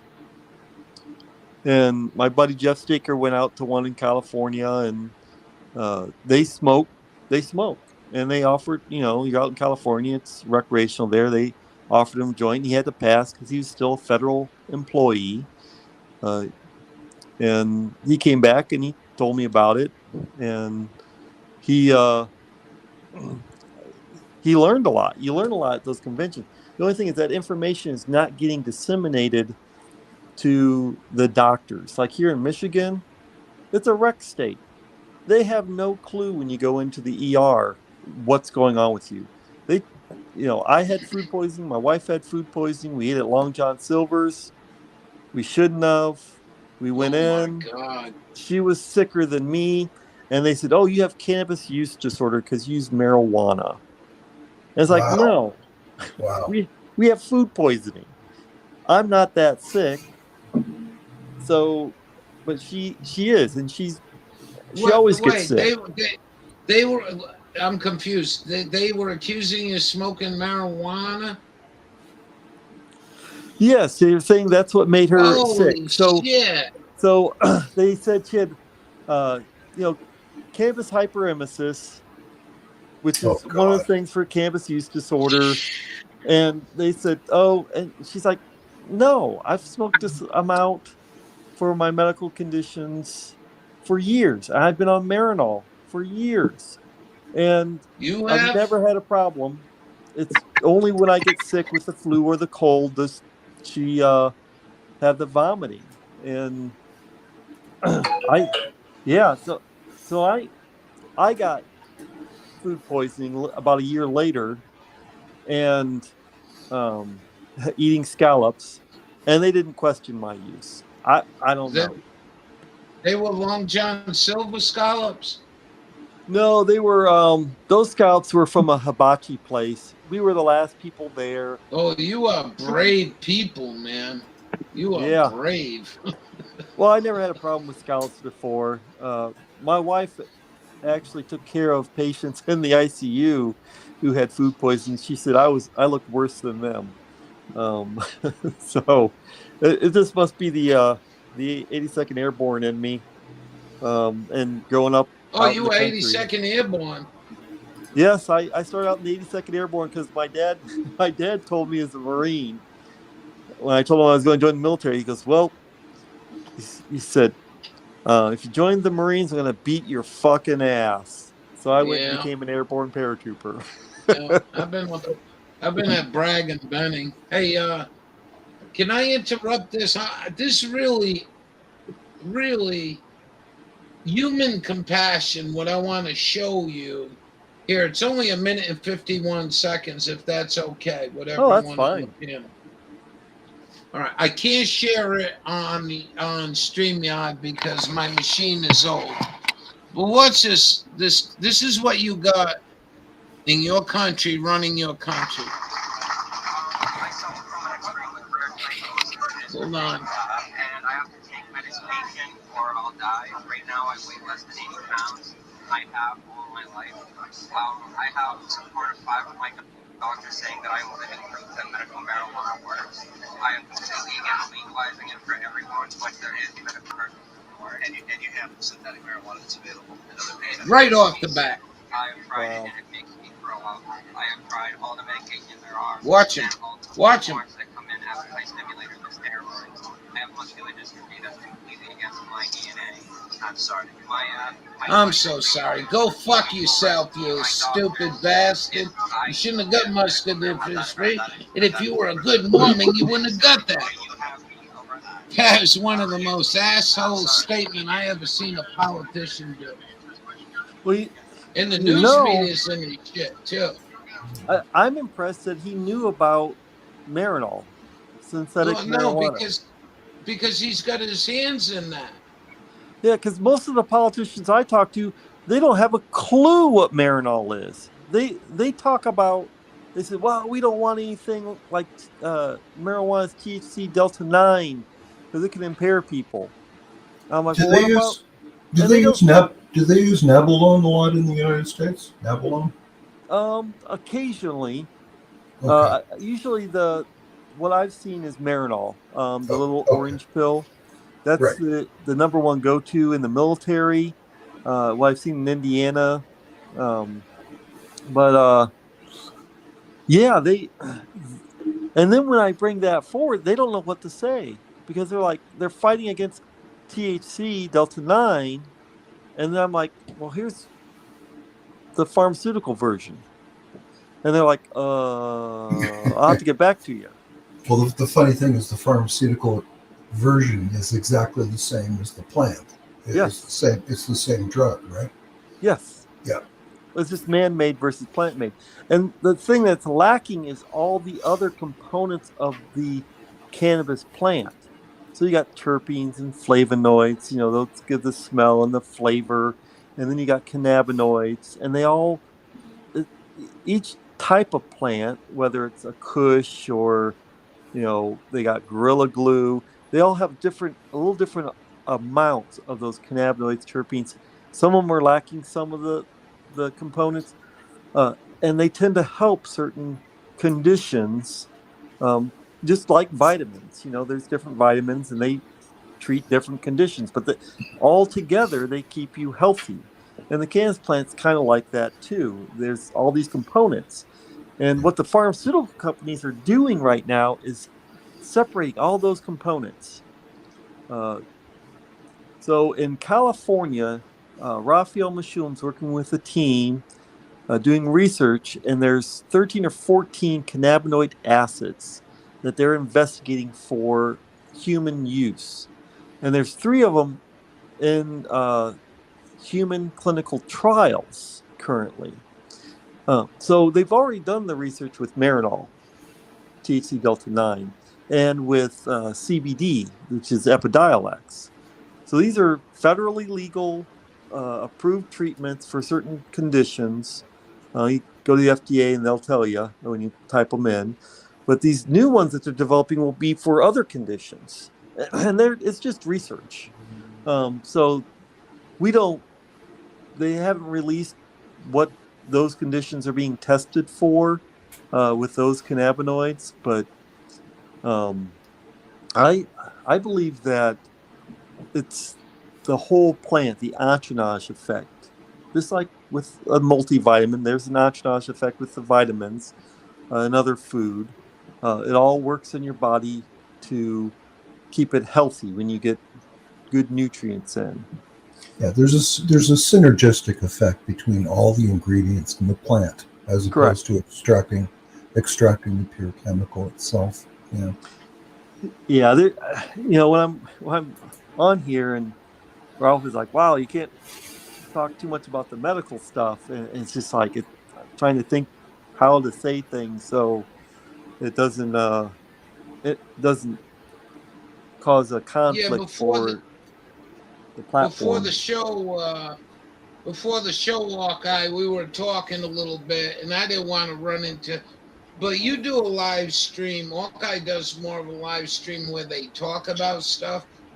You can talk about stuff, Hawkeye, because you've been skilled at it. But I really don't want to go start another channel. You know what I mean? On the Sure, no problem. MMI. So you Yeah, know no what you're problem. doing. Go ask away. Talk about it. Whatever. Just try to keep it within the parameters of the of a Nagila. Sure, yeah, no worries.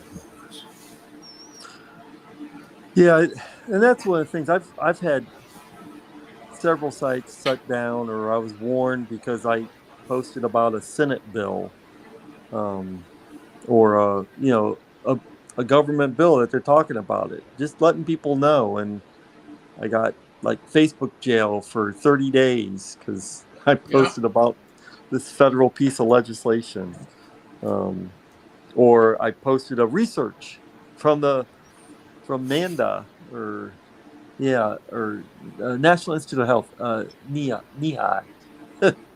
So it's really funny when you post links from the federal government and then you get shut down. Oh, that went on. You don't know how many millions of YouTubers were shut down in the last 2 years. I mean, you wouldn't have any idea if you ain't been on this platform, but there have been millions of them shut down, Oh, I can and see it. I got they my were all basically. I'm talking about doctors and nurses that were saying this is a flu. This is going totally out of, the corona bona, we call it the corona bona. oh yeah. And, you know, and then I got a flu chart here I'll bring up. You tell me where the flu went for 2 years. I know where it went. I'll bring that up. It just changed its name. Yeah. Yep. Crazy. Yeah, I was talking about that. I actually I told the court, because I'm divorced and I have two teenage daughters, and I told the court I want to wait as long as possible for my daughters to get the vaccination. And the last time I was in court, they just said they're going to get it. And I'm like, and they said, but it's because they're being ostracized at school, not because we're worried about their health. And I thought, that's the stupidest reason to vaccinate someone, because they're getting made fun of at school for not having the shot. That is not a reason to get a vaccine. Call it a jab, please. Jabba jabba. Jab. Yep. A jab. The jabba jabba Jew. Yeah. I'm going to bring this up for you. This is a flu chart from 2017 to the 15th week of 2020. And look at that. Look at that. Show your Wow. wife this one. See? Joe Biden did a good job. This is all Donald Trump's flu, and this is Joe Biden's flu. Doesn't work that way. That's the World Health Organization, by the way. I'll put the link in chat. Yeah. Just disappeared. Boom. Gone. Yeah. Well, I won't even go down that rabbit hole because it'll just get me all riled up, and I'll say something I'm not supposed to. So. Well, I would never blame you. It's just the biggest problem is getting another room is coming up with a cool name for the room. I mean, Yeah. Worthless Goyim, I think that knocks it right out the park. But this is my third channel. Listen, Well, I'm already surrendering to them. You want New World Order? I'm just a worthless Goyim. I got a third grade education. I'm a moron. So don't pay attention to anything I say. yeah. Yep.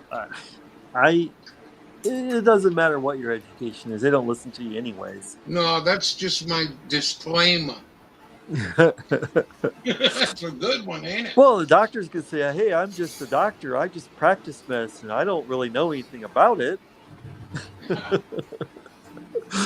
that was a joke that the doctors used to tell me. Say, you know why us medical doctors, you come in, we're just practicing on you.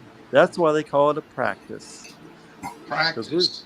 They're not sure if their treatment or therapy is going to work the way they hoped it would. And man, yeah, our healthcare system in America is just going down the toilets, and I see it, and which I'm glad that I've moved out to the country and I have my chickens and I'm getting starting to grow stuff, grow my own food, so I don't have to put the artificial stuff in me. You you know there's a big avian flu outbreak now. I've heard about it. So you might want to keep your chickens undercover because I think they're spraying them out of these chemtrails, but that's just my theory. Yeah, it's been all around us in northern Indiana and southern Michigan, but we've been lucky so far. Of course, we're up against the woods, so that gives them some protection from stuff. Well, if they're spraying anything, yeah. Not that it protects it from everything, but so yeah. All you can do is what you can do. Live a better life, be the best you. Uh, Take a nap like they taught us in kindergarten. Yeah, my wife says take charge of your own health. You be responsible. Don't you educate yourself. That's the important thing. I mean, that's what it comes down to is we need to be less busy, more educated, and more involved and connected. The more we're connected, the better our mental health is. Them locking us up for 2 years is one of the worst things, and we've seen it with the opioid overdoses. In America, we had over 100,000, according to the federal government, this last year. First time ever, 100,000 opioid overdose deaths. Yeah. I've talked to a few cops and ambulance drivers and firefighters, and they say that over half their calls are drug overdoses now. Yeah, I've heard the same from a paramedic out of South Bend. The majority were overdoses. And if you go to Indiana, Indiana has Indiana heat maps, and you can look up year by year. And from 2014 2021, the change is startling. It's very scary. It and my wife lost a nephew to overdose, and so it's something we take serious. We've been educating about different alternatives for treating pain and preventing, just that going down that wrong track of just handing out pills. And so we're going this next week to actually educate a group of people who help with counseling and work in the community with the homeless, the poor, addiction. 15 people. So we're very excited about that. We have another nurse who is joining us. So there'll be us three nurses, the three amigos. So, and the funny thing is, the nurses had the same first name, Shelley and Shelley. So, isn't it? So, We're all medical refugees from Nurses are nice. yeah, we try to be. If you Nurses find are them, nice.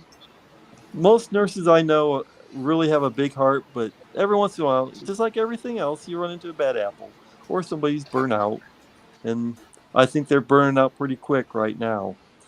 Yep. So, We're all medical refugees. Oh, I think they're burning out McDonald workers. I mean, it's just this mindset in this country that you need to put 80 hours in a week or you can't get ahead. yeah, And you're yeah. working for me, and I'll determine how many hours. Screw your family life.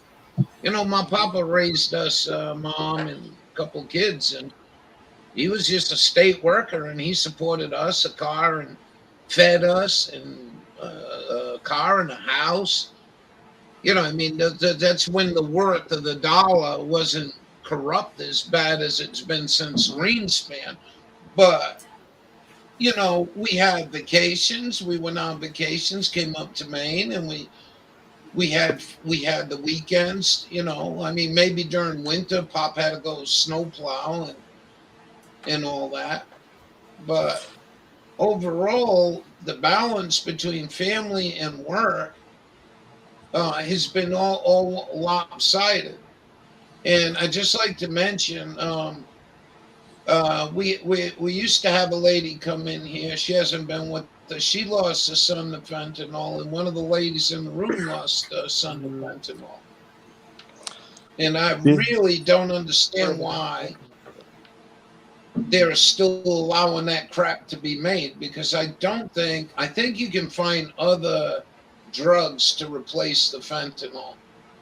Well, I'm not a pharmacist. fentanyl's one of the strongest ones we have. First Yes, thing in surgery. it's yeah, and this For is a hospital setting. if I didn't have fentanyl when I was deployed, we would have had a hell of a time getting those guys moved from the plane, on the plane, been back up to Germany or downrange.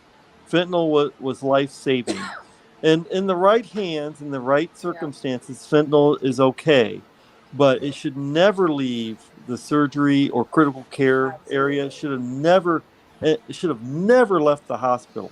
Now the problem is the people on the streets make it. So it's getting made in China or Mexico, or somebody here is making it, and it gets pumped into our system.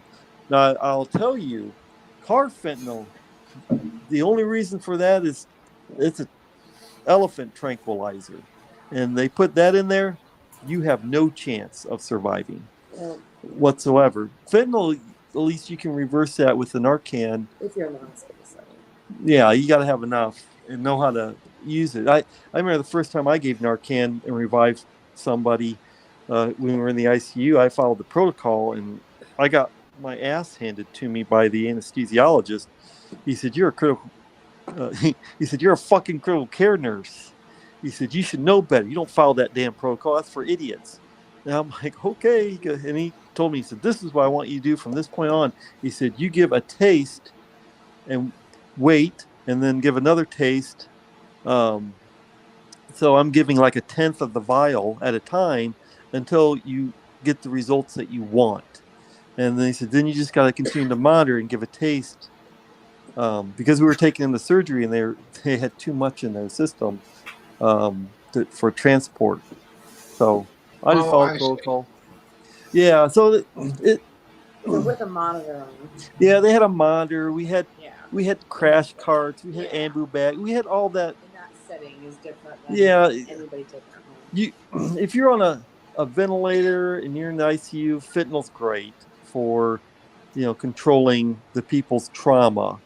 But you get out of that ICU setting, out of the ER setting, forget it. Maybe the ER, but you go to a med surg unit or just a normal unit or a doctor's office, forget it. They shouldn't be able to touch it.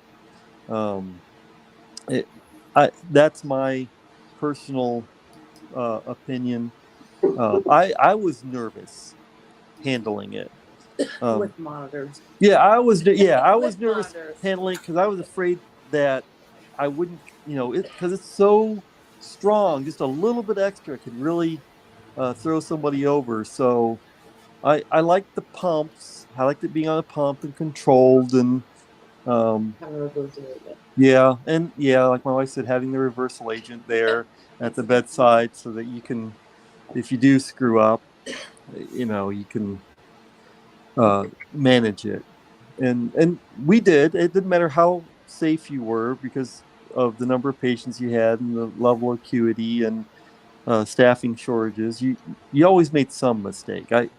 I can't. I can barely remember any shift where we didn't make some type of mistake. I mean, it might be minor. I didn't get the blood pressure in time, or something. But usually it was no harm, no foul. So, and So there is a valid use for it. You're saying?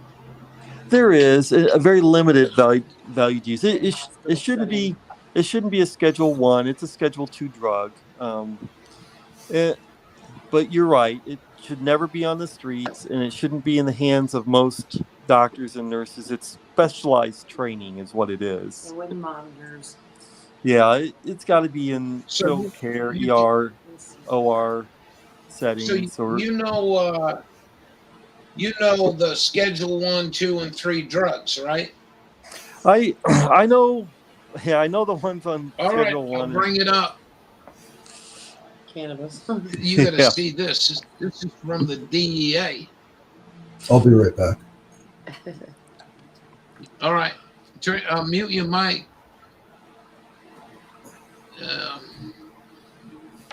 1, 2, 3 drugs. This is our federal government, and this is what the battle's all about. And the stupidity level is just absolutely amazing. I mean, anybody with common sense, look at this. And I tell people this, and they can't even comprehend the stupidity level.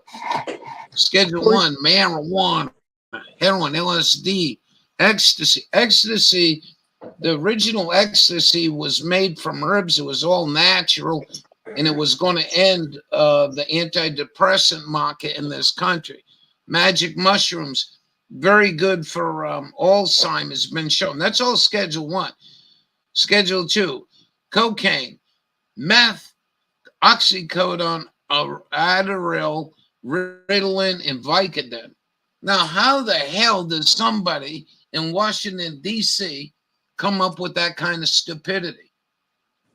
Well, they were advised to do that by somebody, some idiot Somebody was somewhere. advised. Now, Schedule 2 is perfectly fine. All those drugs have a medical use. They are dangerous, but can be used, and that's what 2 is. They have medical use and they're highly addictive, and need to be closely monitored. Now, the stuff on Schedule 1, like you said, LSD.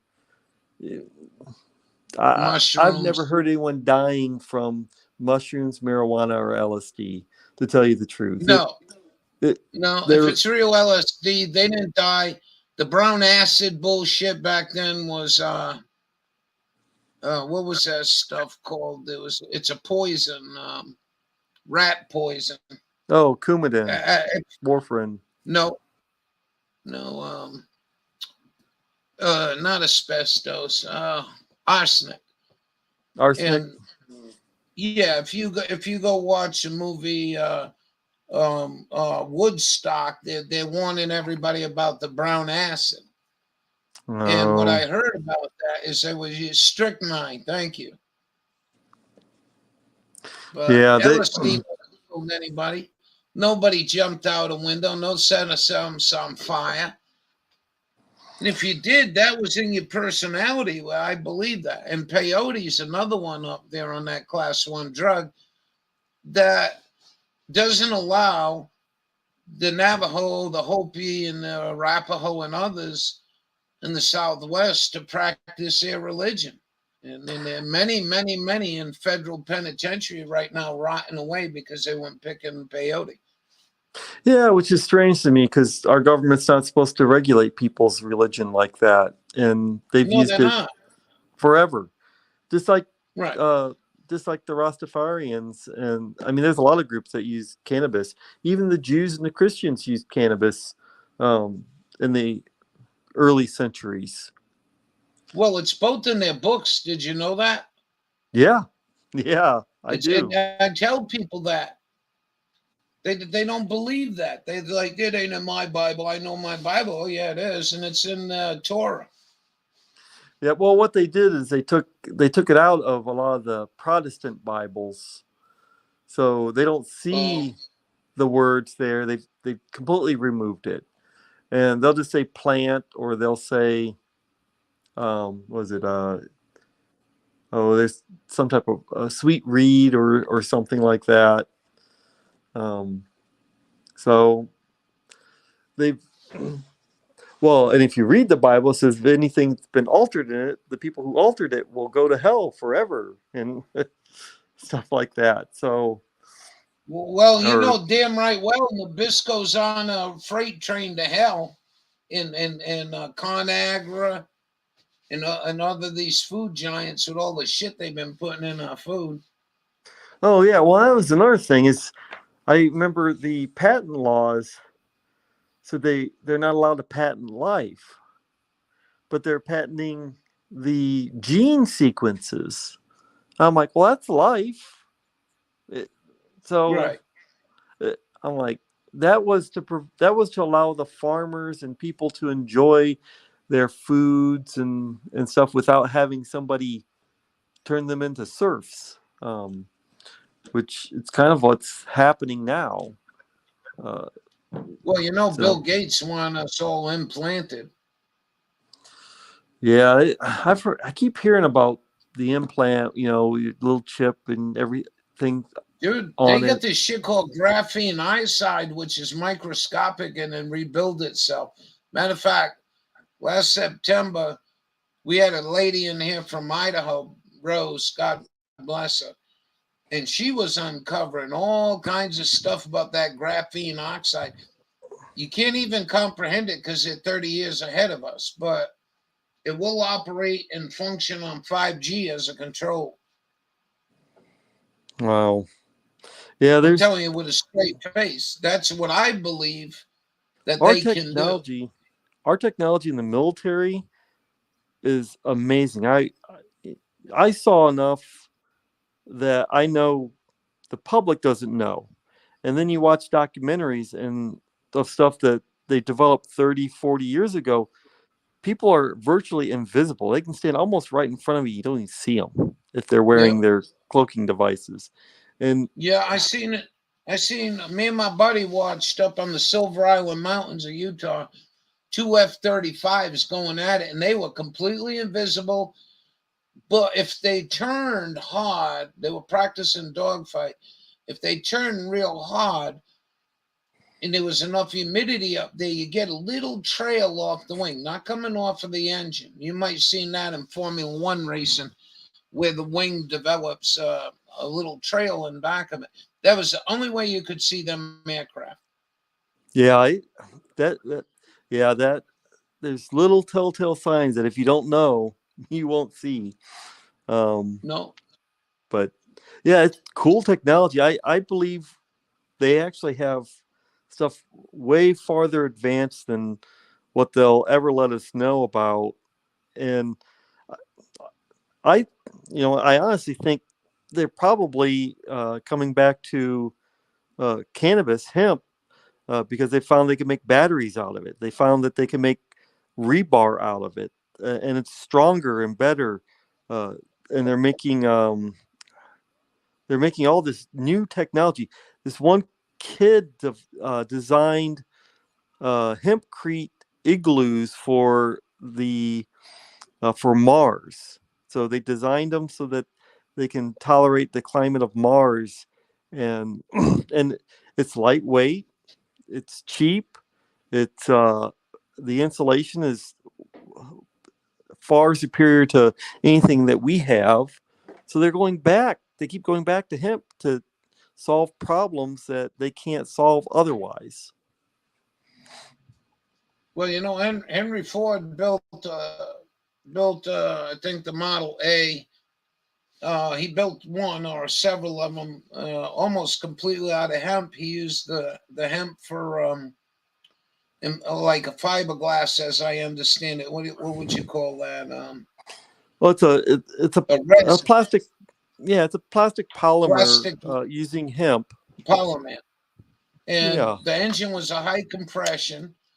Spark plug ran on the hemp oil. And it just, if you think of all the miles, and like I said, I made about 13, 14 trips from Rhode Island to the Rocky Mountains. Every summer I went there, and every fall I came home on Route 80. And think of all that miles in between the highways they could be growing hemp and that's harvesting right. the oil on it. Well, in You know, And not go just Germany, ahead. if I'm not mistaken, Germany has a car that will go 300 miles on a gallon of diesel. So just imagine if we. Um, the cl- well, the closest thing, I'm not trying to argue with you about that. I don't know about it, but do you remember that outlawed Volkswagen about 4, 5, 6 years ago? Yeah, the They Volkswagen. were Yeah. trying, yeah, they were trying to cheat the emissions. It was a Mm. Volkswagen four-cylinder diesel, and that thing, I think held the world record at 79, 80 miles per gallon. But Well, see 300, the go ahead. problem with the you're right. The problems with the emission system, the because the German diesel engine that was getting 300 miles to the gallon, or so they claimed, didn't meet the U.S. emission standards. Emission standards. And you know why that is? Because they Well, don't take in the account for work. So if you're getting 30 miles, 20 miles, 25 miles a gallon with a gasoline car, and say, I don't know all the figures, say you're burning 100 grams of carbon, producing 100 grams of carbon, but you turn around and you get 75 miles per gallon and you're burning 200 grams per that gallon of work. They never, and when I was in high school, that went really up my ass sideways when we were learning that back in the 70s. It didn't make no sense to me. You're not including the amount of work. All you're doing is worrying about what the carbon level is. well, see if it's a biofuel like hemp or corn or soy, you really don't even have to worry about that because what you've grown just sucked it Right, out of the air. So right. you're done. I mean, the But carbon's. you Yeah. understand? I got a Dodge 2500 that I don't know what that beast weighs, 5, 6 thousand pounds, but pulling 26 miles to the gallon. You got a Toyota that weighs 2,000 pounds, and you're getting 34 miles to the gallon.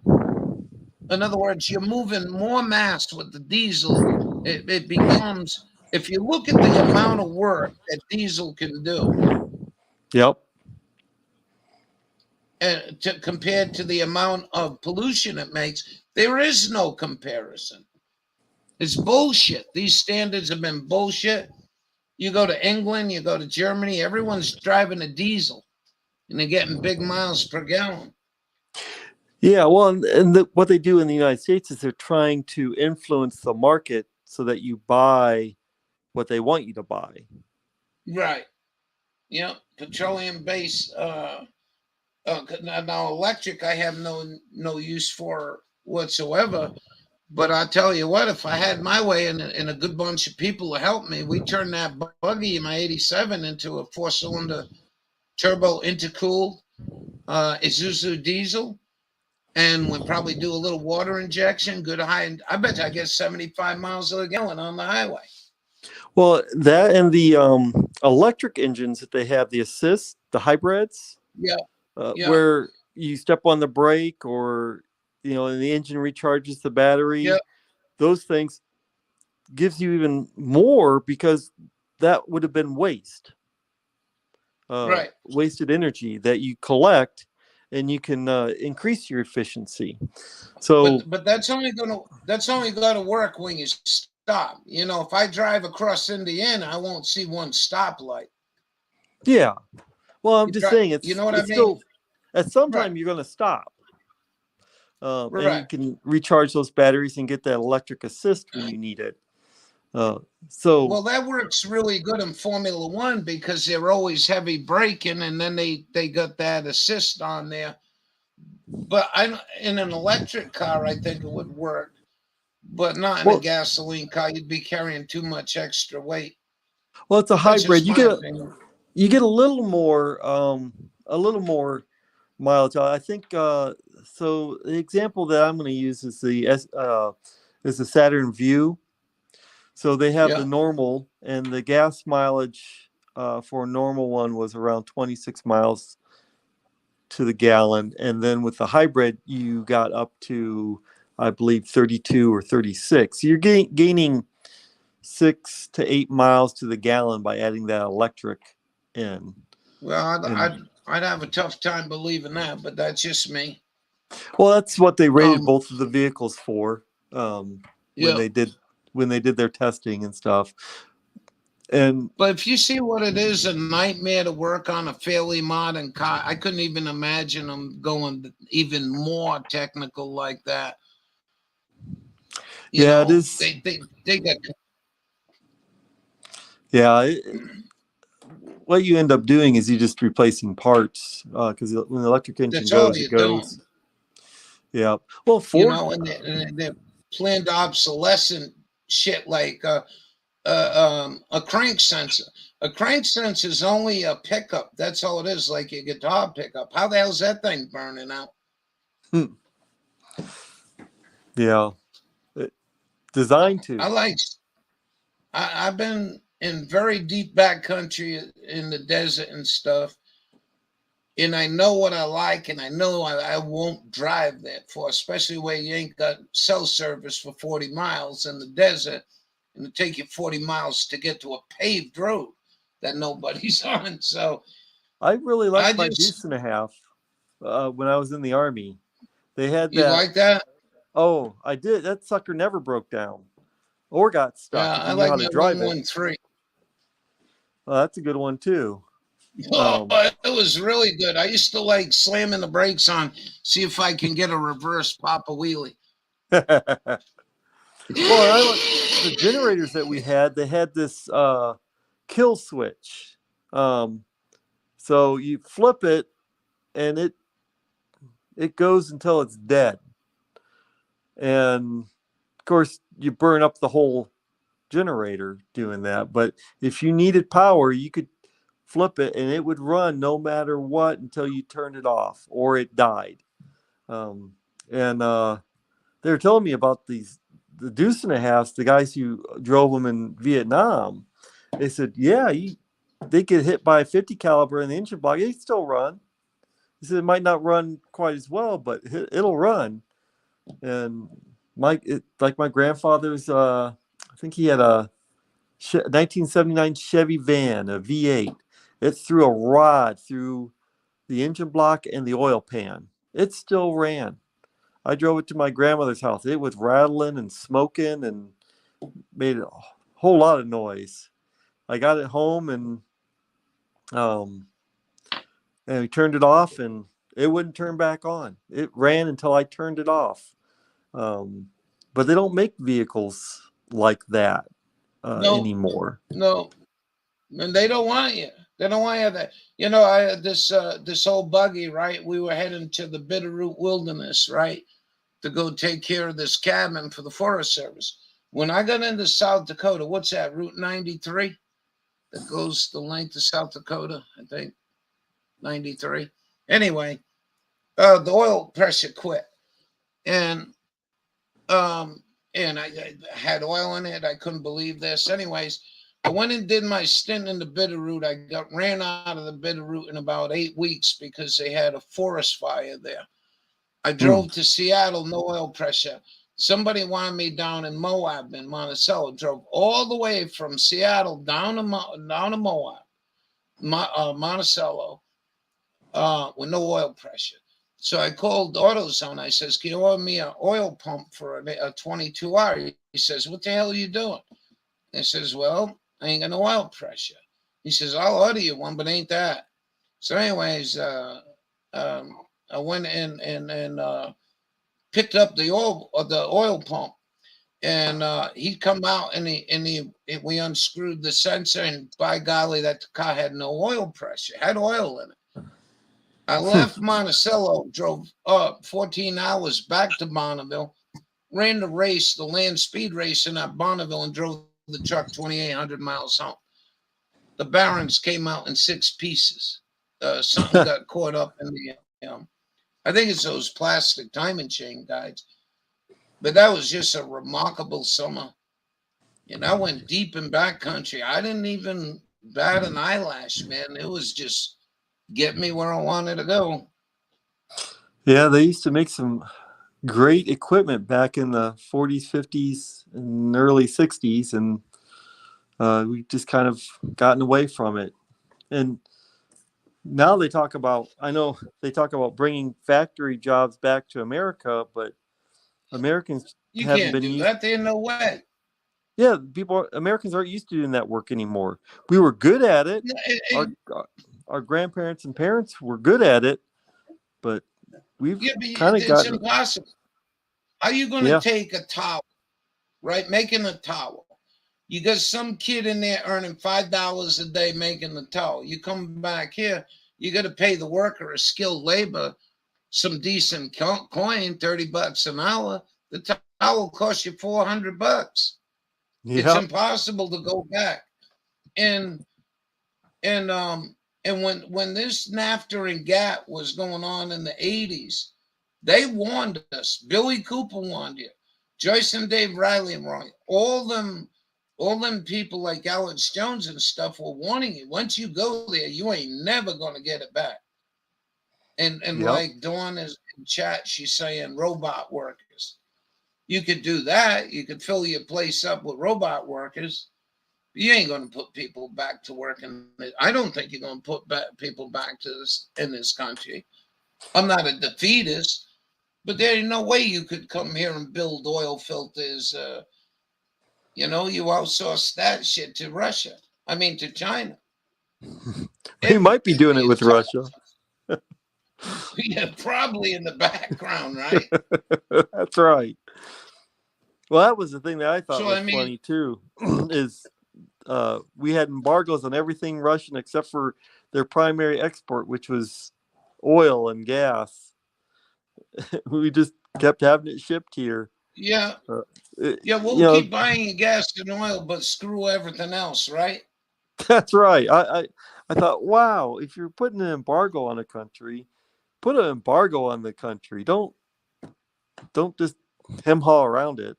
But then you got to be willing to open up. I tell you, I would say it like this. You look at these laws like what you're just talking about and go back and put your memory in 9th grade or 7th grade or 10th grade when you had them assholes in school that just didn't have any common sense at all. Seems like they all float to D.C. Yeah. It's a job that no sane person wants to do.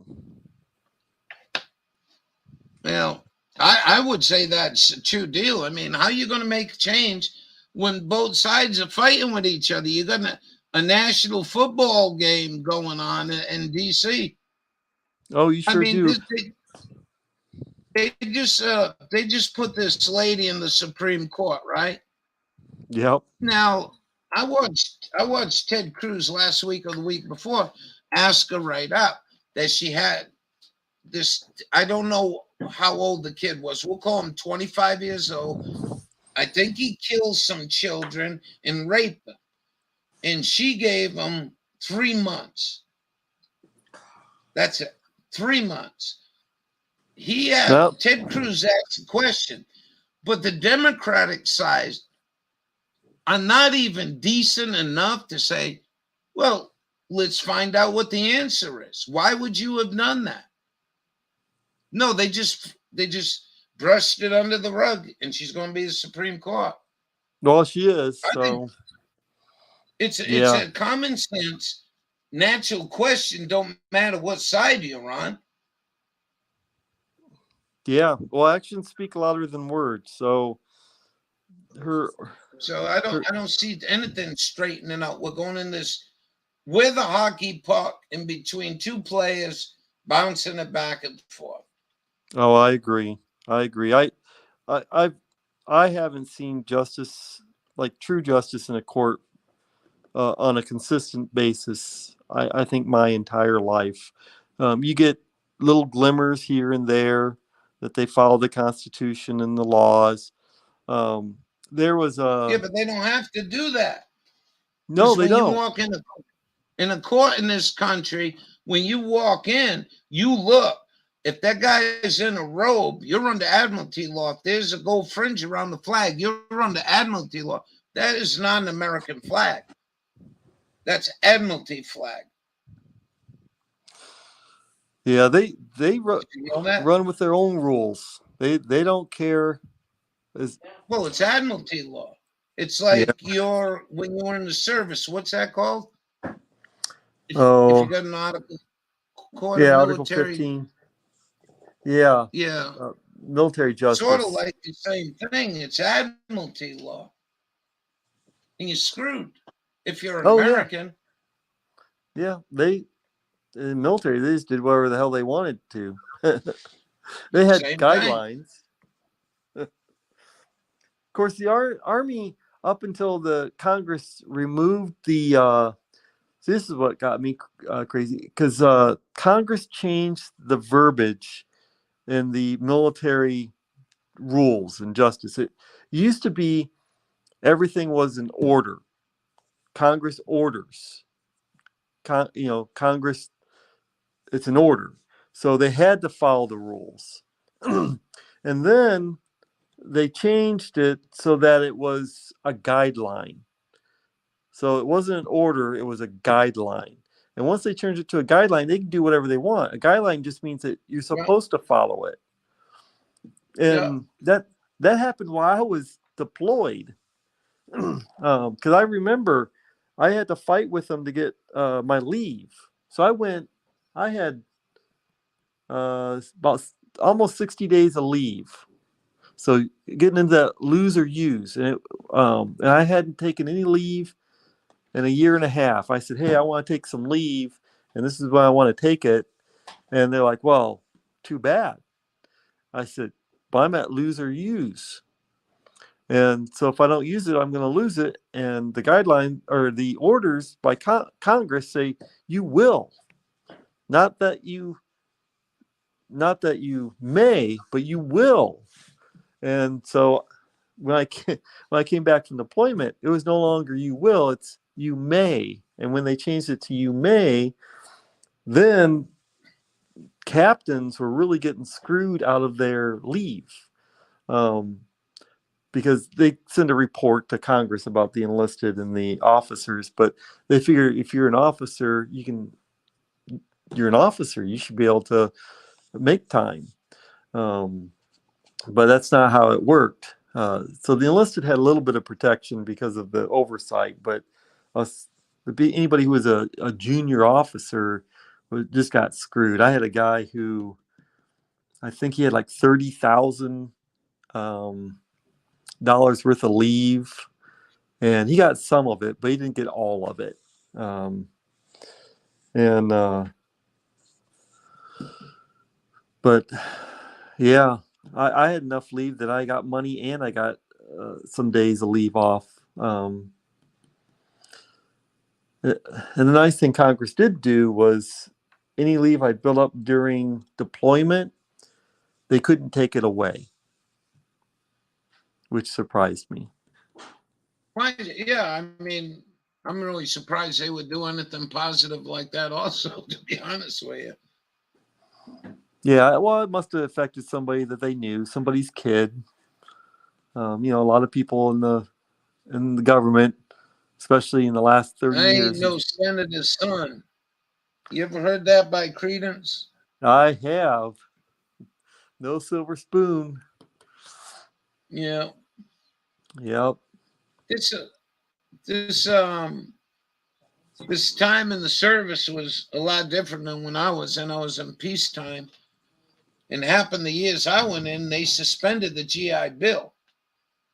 Oh, wow. And so we didn't, yeah, we have the GI Bill. And then towards the end, that we were getting, this is 1980, 79, somewhere around there. And then we get new people in. They got E3 rank out of boot camp and $3,500 cash for a 2-year enlistment. I remember I those mean, days. People wanted and they wanted to get their reenlistment while they're deployed as enlisted because they were uh, air traffic controllers, and they get like $120,000 bonus for, I think it was 4 years. yeah, that was one of my MOSs to choose from. But Now they were the recruiter pushed me into forward observer because there was no one in forward observer, and yep. supposedly Bill Rank, and then what was it? Jimmy Carter came in and he just started slashing the shit out of personnel promotions and all that. He didn't stop Martin Marietta from getting the big old government tip, but they were busting everyone left and right on my post. Article 15s were flying like machine gun.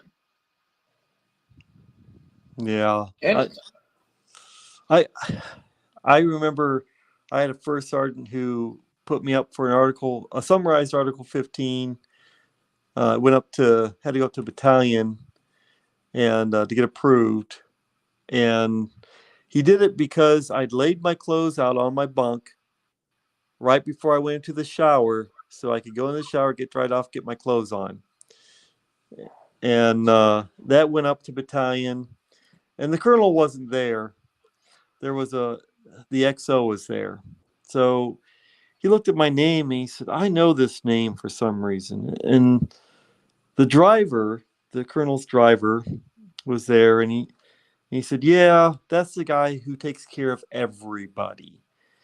He makes sure everybody has what they're supposed to have. He bends over backwards.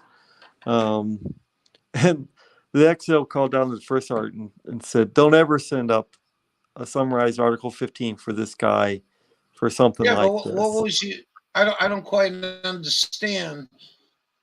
Your pants and shirt were on your bed. Yeah, and he walked in. He walked into my room without permission while I was in the shower. Yeah, that was the kind of bullshit we had. We had that kind of bullshit. I come out of the swamps after 4 days, and the son of a bitch says I got an Article 15 for not shining my shoes. I said, what are you, on drugs? Fucking idiots. I heard Georgia swamps. I heard about that too. We had people who got article. We had a guy. He was the best dental tech you could possibly have. He was an E4 looking to promote to E5, and he'd gone to the range, fired a weapon, a personal weapon, and he forgot about it. So the weapon and the ammo were together, and he went off base to the grocery store, got something that's coming back, and the MPs pulled him over. They said, well, you're a random stop. We have to stop, so every so many cars that go by our point, we have to pull one over. So he said, yeah, we just got to search your car. And he's like, he's not thinking anything about it. So he opens the doors, opens his glove box, pops his trunk, and when he pops the trunk, they're two there, and they're like, the two MPs look at him. And they're like, dude, you've got a loaded weapon in your trunk. He's like, oh, I forgot. This last weekend, I went to the range, checked it out, and I forgot to take it back. And they're like, so what they did is they arrested him, threw him in the brig, impounded the car, confiscated the weapon, and then it came down. And our first sergeant got him a summarized Article 15 instead of completely destroying his career. He had to Yeah. beg and plead with the battalion commander. He said, this was a mistake. It's not something that a guy should Right. be in jail forever for. Right. And so it was a very costly mistake for him. He lost a rank, and he had a whole bunch of extra duty to do. It was really sad. He was a really good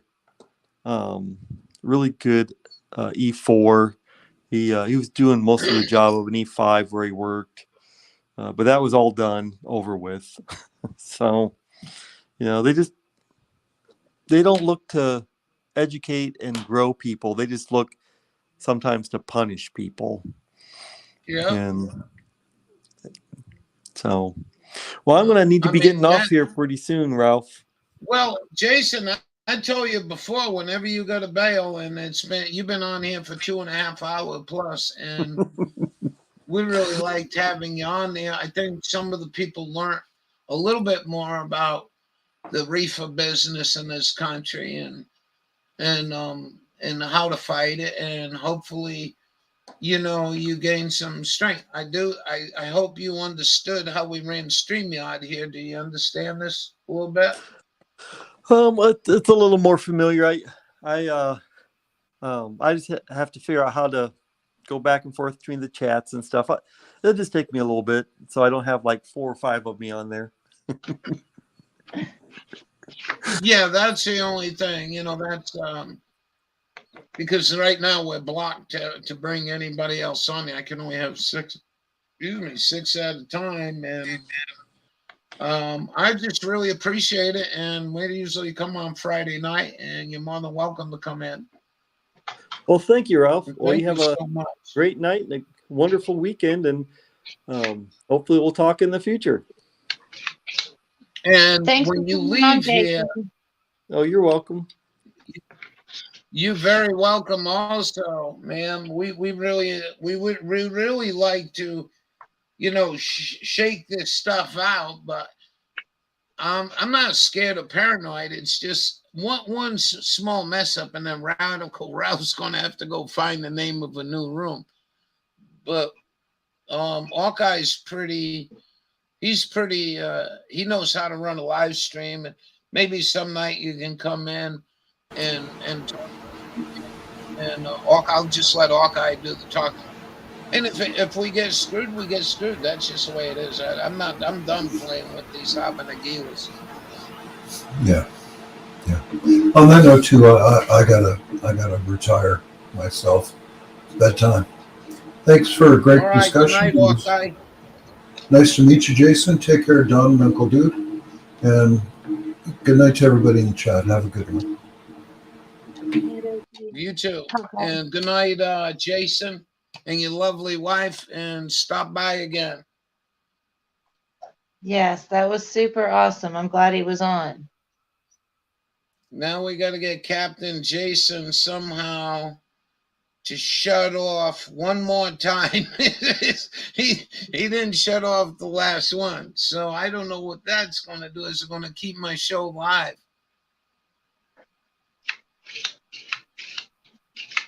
I don't know. Did you enjoy that? I thought it was really cool, and you had like 10 people in chat, and everybody was talking, and it is a wealth of knowledge, and it brings hope to these devilweed states, at least. Devilweed states. They're an embarrassment, aren't they? I don't like to be the ignorant person in the room, but I don't know this stuff. Yep. So I had suggested to him take his webpage, put the YouTube link to it, and tell him and schedule a live stream. Yeah. Schedule a live stream once a week or something, and just read the news. I'm pretty excited. Like the normal. a normal weekly update or whatever. Yeah, yeah, yeah. Yeah. And he can get some, if you don't know how, he can get it from Gun Owners of America. They do a good job. But I thought that was pretty good. Nice That was, show. Thank you, Groveland. yeah, Can you hear yeah, the frogs? I can't. Well, this is the first time I come out and I heard the frogs. I think they're frogs. The tree Chirpy frog? things. Yeah, chirpy things in the woods. Yeah. I'm starting to get those down at like in the low parts of the valley. But Mm-hmm. it's supposed to get 30 degrees tonight and tomorrow. Still. Hawkeye, no, I wasn't talking about you. I was talking about Jason had three screens up. Oh, Hawkeye wants to come in, or is he going to bed? I thought he said he was going to bed. Yeah, I thought he was saying he was going to bed. You can hear the frogs. Cool. Good night. Hey, good night, Hawkeye.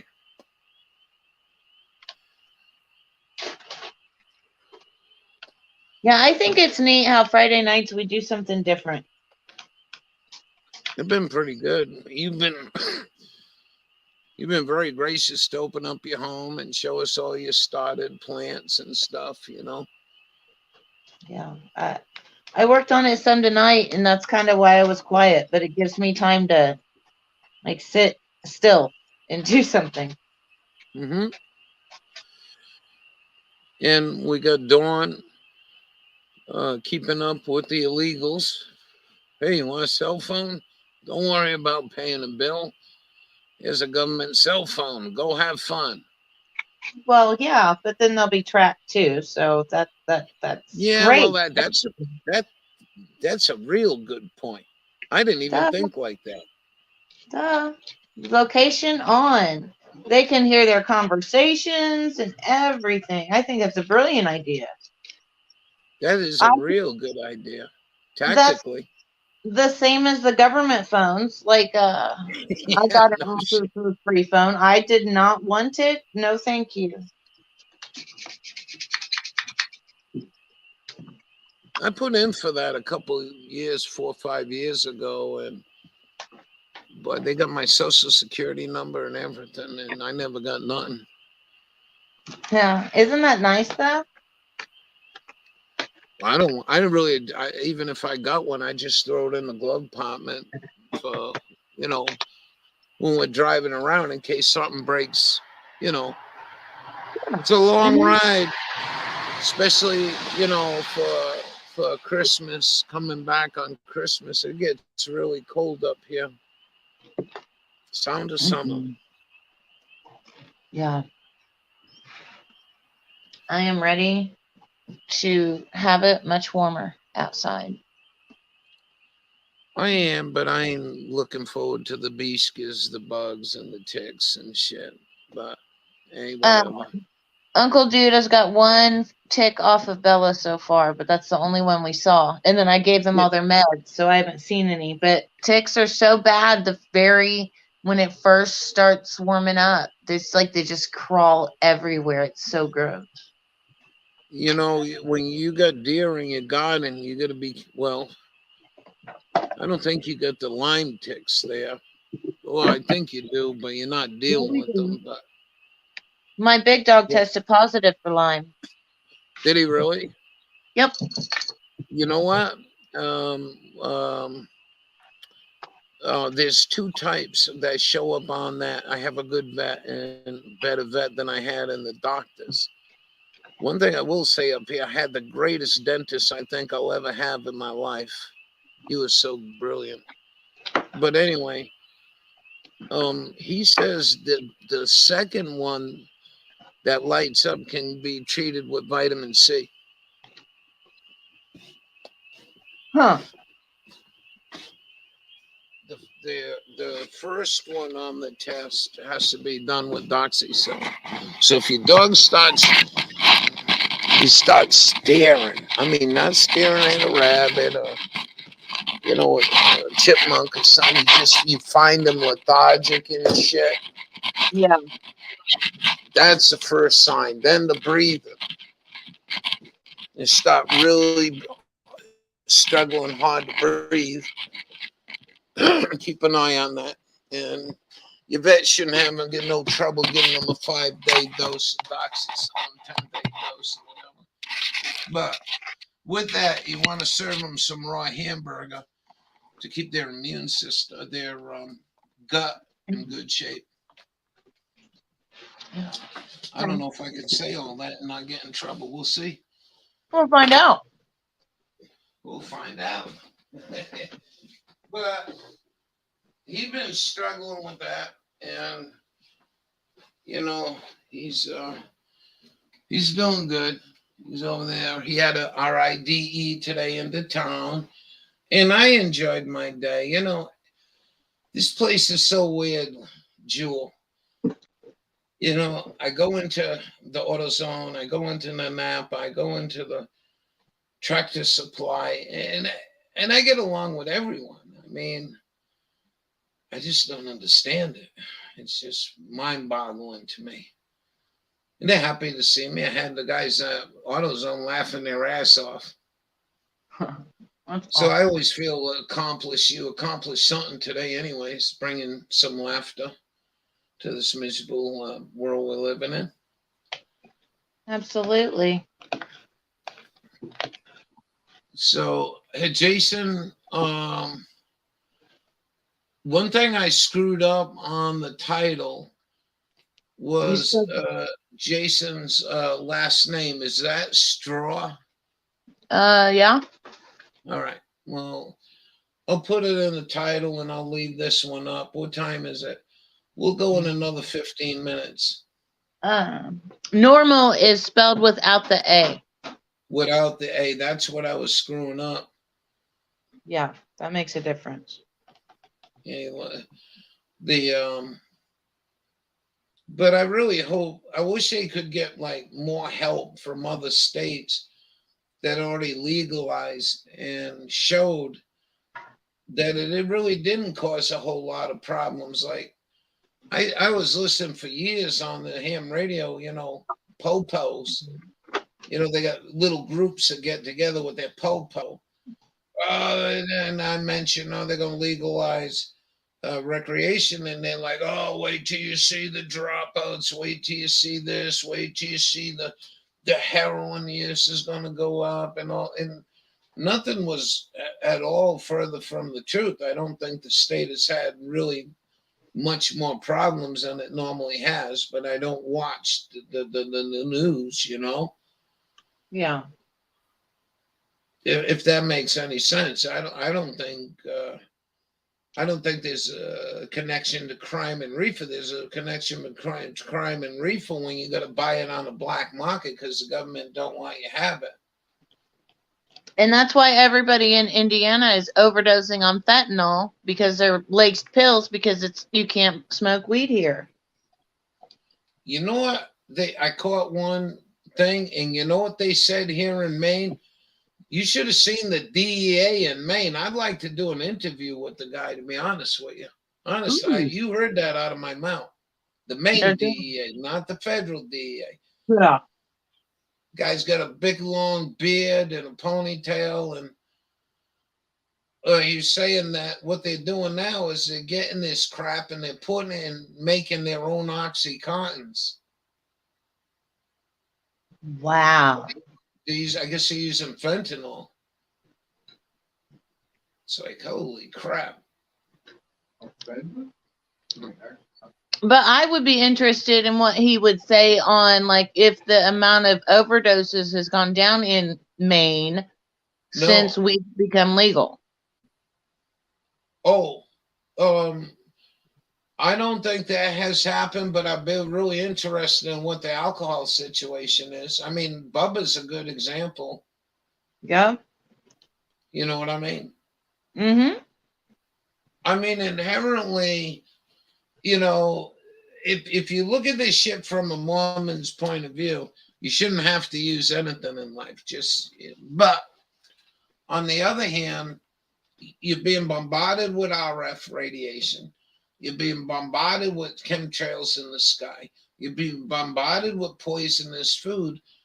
And if you can keep your mind down, slow down enough, and you might find a way out of it. And that's my belief. It's just a spiritual deal.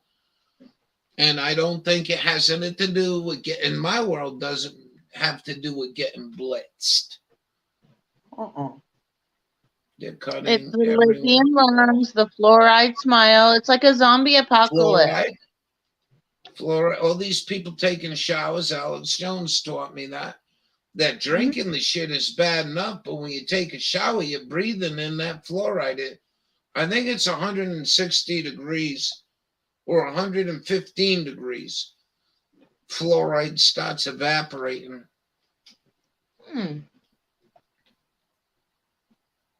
So, I'll tell you, I go visit down there in Rhode Island, man, and they turn the tap water on. I just run from that shit. It stinks. And I know some people that when they moved there 40 years ago, they had excellent water provided by the town. And then they went and screwed it up, and you can't drink the water. You know how many people in this country that pay for water that have to buy bottled water too? Oh, yeah, that's a big thing here is paying for water, but then still having Hinkley Springs or Aqua Systems deliver your 5-gallon water jug to you. Yes. It's amazing. It's absolutely amazing. How do we get to be buying into this shit for safety? I mean, listeria ain't no fun thing. Dawn will tell you that. But there's got to be a better balance. What if the guy's pissed in at night, pissed at his boss in the world, and goes dumps like 8 times more fluoride? It's a poison.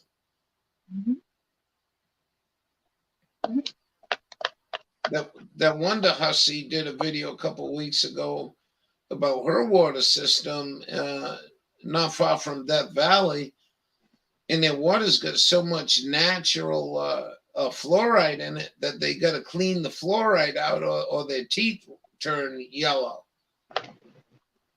Wow. Nobody should have to pay for clean water. I agree with you. Well, we're like one of the only countries that do, though. Yeah, Gaddafi brought running water to his people, and they weren't charged for it. Yeah. And we killed Gaddafi. You're nice people. Not that But I that's was like a friend the of Gaddafi. weed thing. It's a for-profit prison system. That's all it is. It is a for-profit healthcare system. It is not for compassion. It is for profit. It is not about rehabilitation. I'll tell you that story. I said, for many years in my life, when I take a shower, my right eye comes out totally bloodshot, right? It don't hurt. But it's like, why the hell this happened? And so the lady's doing her physical on me, and she's looking in my ear, and I reminded Ralphie to maybe say something to this witch. And I says, you know what I don't understand, ma'am? I says, every time I get in the shower, my right eye gets red, real bad bloodshot. This bitch slapped me right back in the face saying, I didn't say you had too much wax in your ear. I'm like, holy shit, what the fuck? You know what I mean? Yeah, I mean, what kind of? Why are you even talking to me that way? Because they're just practicing. Ain't nobody a friends anymore. People are forgetting how to be friends to one another. Friendly. It's isolation. That's the whole point of Corona Boner. Yeah. Yeah. Just whaling. I'm being a camping stove and cooler when I'm going on my 2-week adventure. No eating on the road. Shit's garbage. Well, I would bring you a camping stove. You're going to sleep in a tent.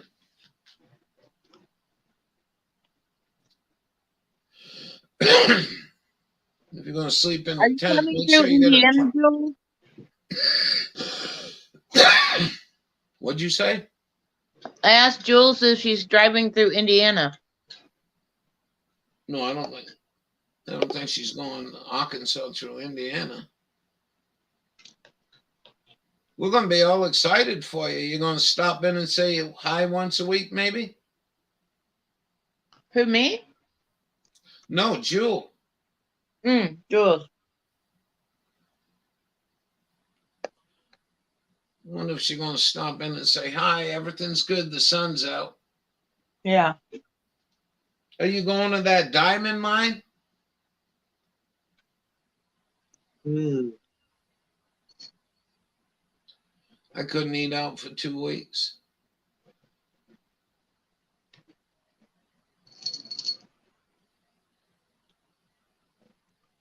Blow up mattress in the back. Oh, yeah. Sounds like you doing this solo. Huh.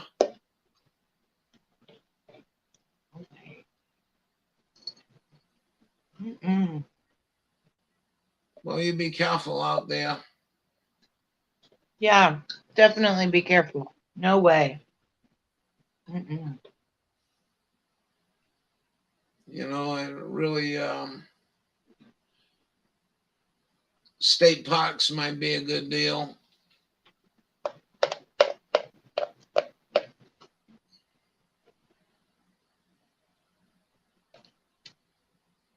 New grill in Texas. What the hell does that mean? She's gonna go buy a grill in Texas. That seems like a very far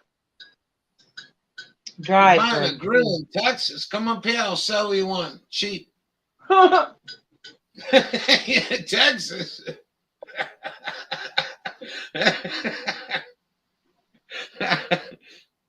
Oh, dental work. Oh, a grill, not a grill. Gotcha. I was like, what is she doing in Texas to pick up a grill? My teeth. Ah. I was like, this must be the biggest badass barbecue that Texas has that she's got to Yeah, go. no shit. I'm like, what the hell is she talking about? Driving to Texas for a grill.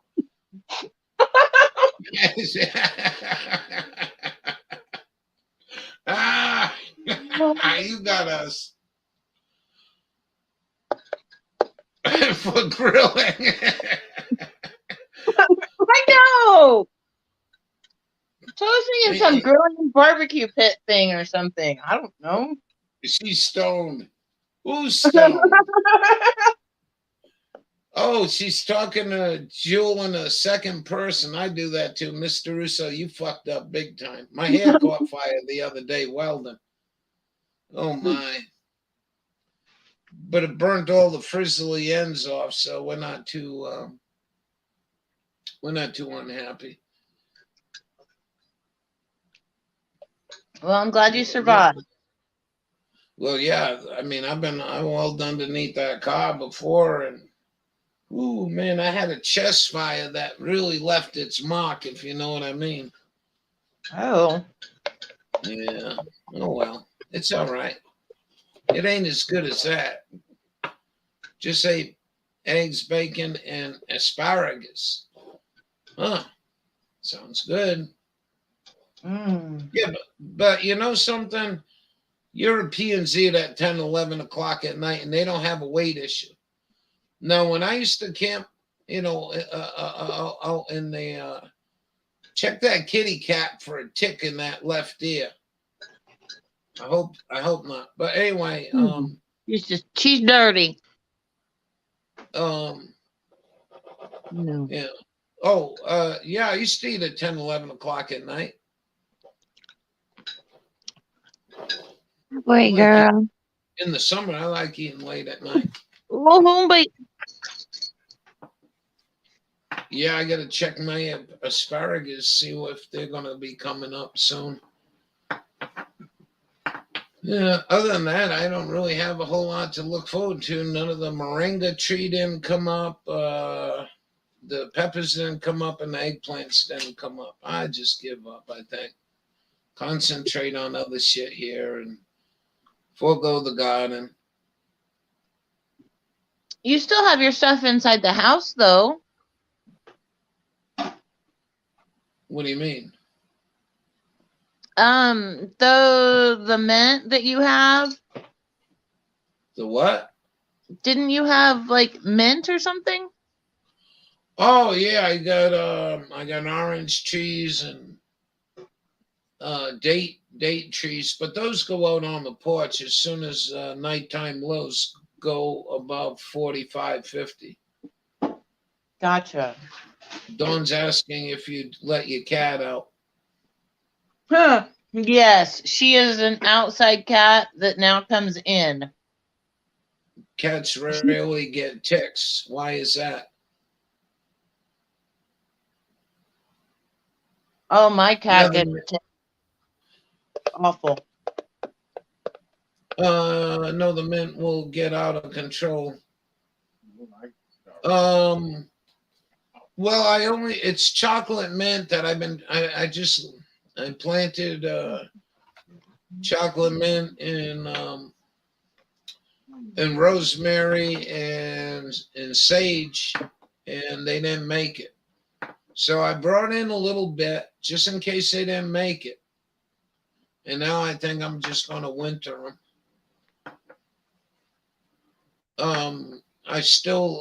It's too early to tell on all the fennel seed that's out there. I got fennel seed. I have fennel And that not caraway. Caraway. I got plenty of fennel comes up with no trouble, but those caraways they didn't produce any seeds, so I'm hoping this year. Oh, I was reading my herb book about caraway, and it says it's a biennial. Yeah, it should come back year after year, right? It says it's a biennial. That means it seeds the second year.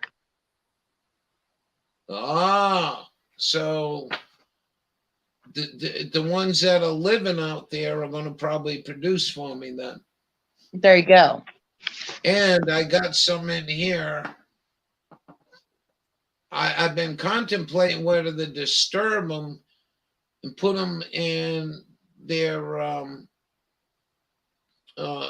their own separate pot with new dirt, There I you got go. wild lettuce all over. Plus, it's 55 on the road. What's she talking about, 55? You gonna drive 55? Boy, I drove to Alaska at 55, man. That almost got me killed. That was awful. That was treasonous. You know how many times I fell asleep on my motorcycle?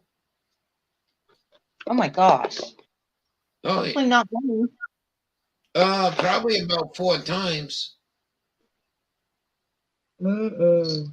55, man. Holy shit. I'll never forget them days.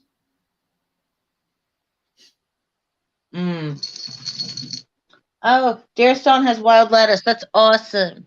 It is. I've put little markers in my yard so that we hopefully don't run them over. I got you, Jewel. Yeah, the road's 55. This is 45. They drive 55 sometimes. I get her now.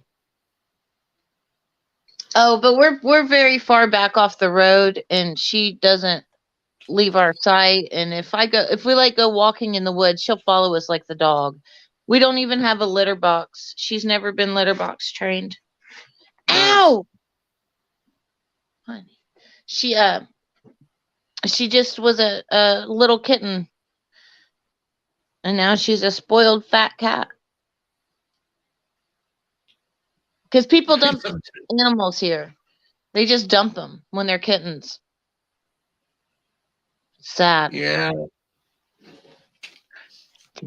I was working on a kitten, but I mean a cat. You know, like this was about a couple of years ago, and the cat came across the road, and I know that Buddy and her were hanging out. I know they were. I couldn't see the cat, but I know the cat was there, and Buddy and her were hanging out.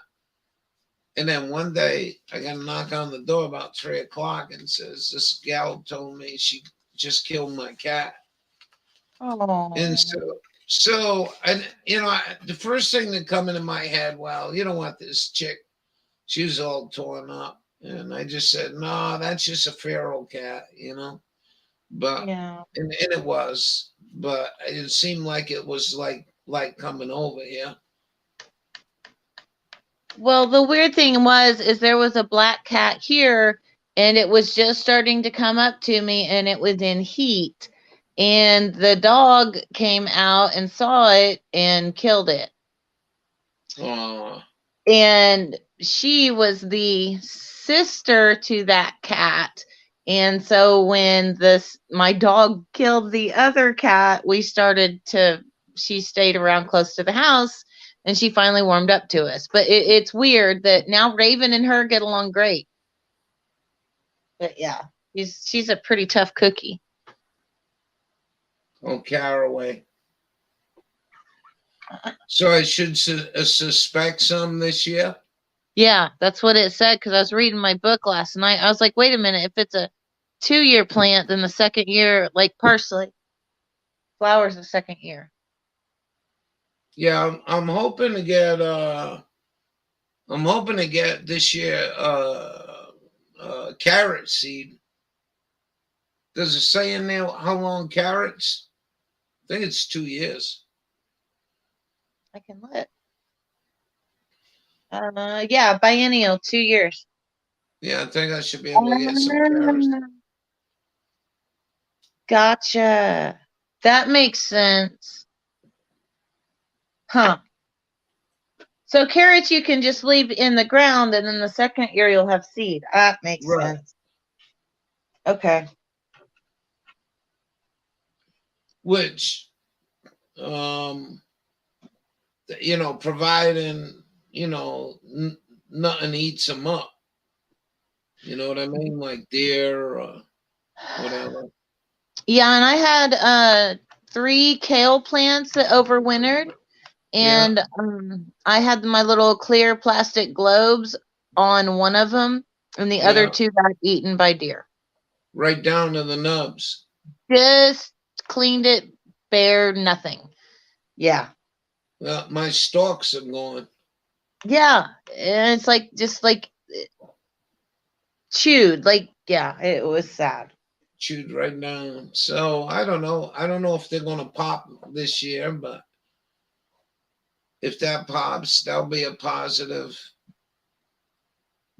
I like making this stuff called Portuguese soup with kale, but I make an Italian chicken soup with escarole, and I like escarole a lot. I really eat the hell out of escarole. But I had trouble with escarole last year. It bolted and then didn't produce me no seed. So not only did I not get a whole lot of escarole to the winter, but I didn't get no seed from it. That really pissed me off. Wow. So they're still out there now. They got, they were almost 3.5 feet tall. And I really like escarole. Is it like endive?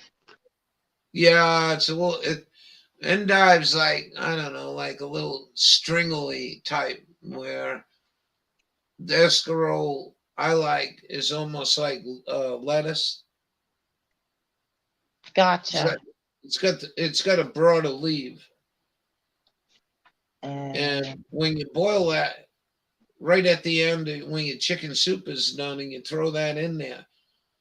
You don't want to put no more heat on it. Just throw it in there. It gives a nice flavor, peppery, and gives a nice little crunch. I don't know if you ever seen Italian wedding soup. Like, I think even Progresso puts a few little pieces of escarole in it. But I sometimes I use 3 heads to half a chicken. Wow. Yeah, I really like the escarole. Now the kale, I'm not a big fan of kale, but I will eat it in make Portuguese soup. Well, I planted like 24 kales, but that's one of them that got totally eaten by the mice. So there was one plant that survived. One kale. Wow. So I may start some more kale seeds next time I start seeds. But yeah, all my gourds are gone. My kale is gone, and the black seed lettuce, I only have like 7 plants that made it. What is Dawn talking about? Faux. Beef faux. Beef. Don't blame me. I keep mine into if traffic went that fast. The cats. Oh, that's what. Faux? Flo. What the hell is faux? Flo. Gourds are cool. Yeah, I don't these know were what. really cool bottle gourds, and I was so excited. And those mouse just loved them. What the hell is she talking What? about? I don't know what the faux is. Tell her to refresh. Faux. Faux. It's Vietnamese. Is it a plant? Yeah, was it a plant, a fish? What is it? You don't know either, Kitty? Shake your head. Say, I don't know. Pretty kitty cat. She's a sweetheart. She's when she wants attention, she'll let you know. Like, but during the day she does her own thing, but at night she's right there in the bed, just ready. And that's why she's right here, because she knows that when Mom goes lays down, I get to go lay on her. Oh, But right, me. Oh, don't call Jewel's on a roll tonight. Jewel gets the laugh of the evening night. Don't call me Fofo. don't call the fofo like the popo. I got that one, Bubba. It's a soup. Just so he said it was a seasoning. Oh, Who said it was a seasoning? Oh, Jewel said it was a seasoning. One item 12. One item 12.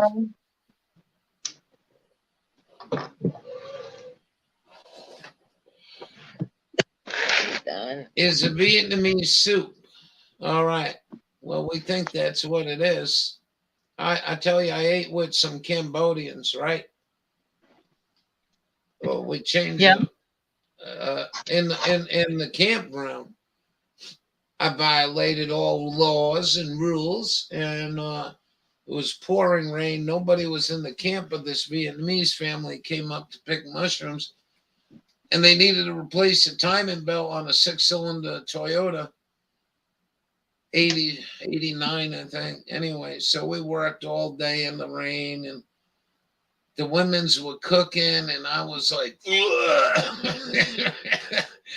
and so I didn't want to hurt no one's feelings, but when she opened up that bowl and had fish heads in it, it smelled like lobster bait. I was like, ain't happening, ain't happening, ain't happening. But I took some plain rice, and I thought that was really some of the best rice, and they told me it was the 3 elephant rice that I tell you guys if you really want to try a spectacular rice. Look for the brand of 3 Elephant sweet rice.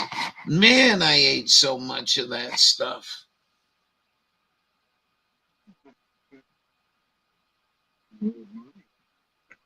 I'm going to put you down for a while, and we'll go to this.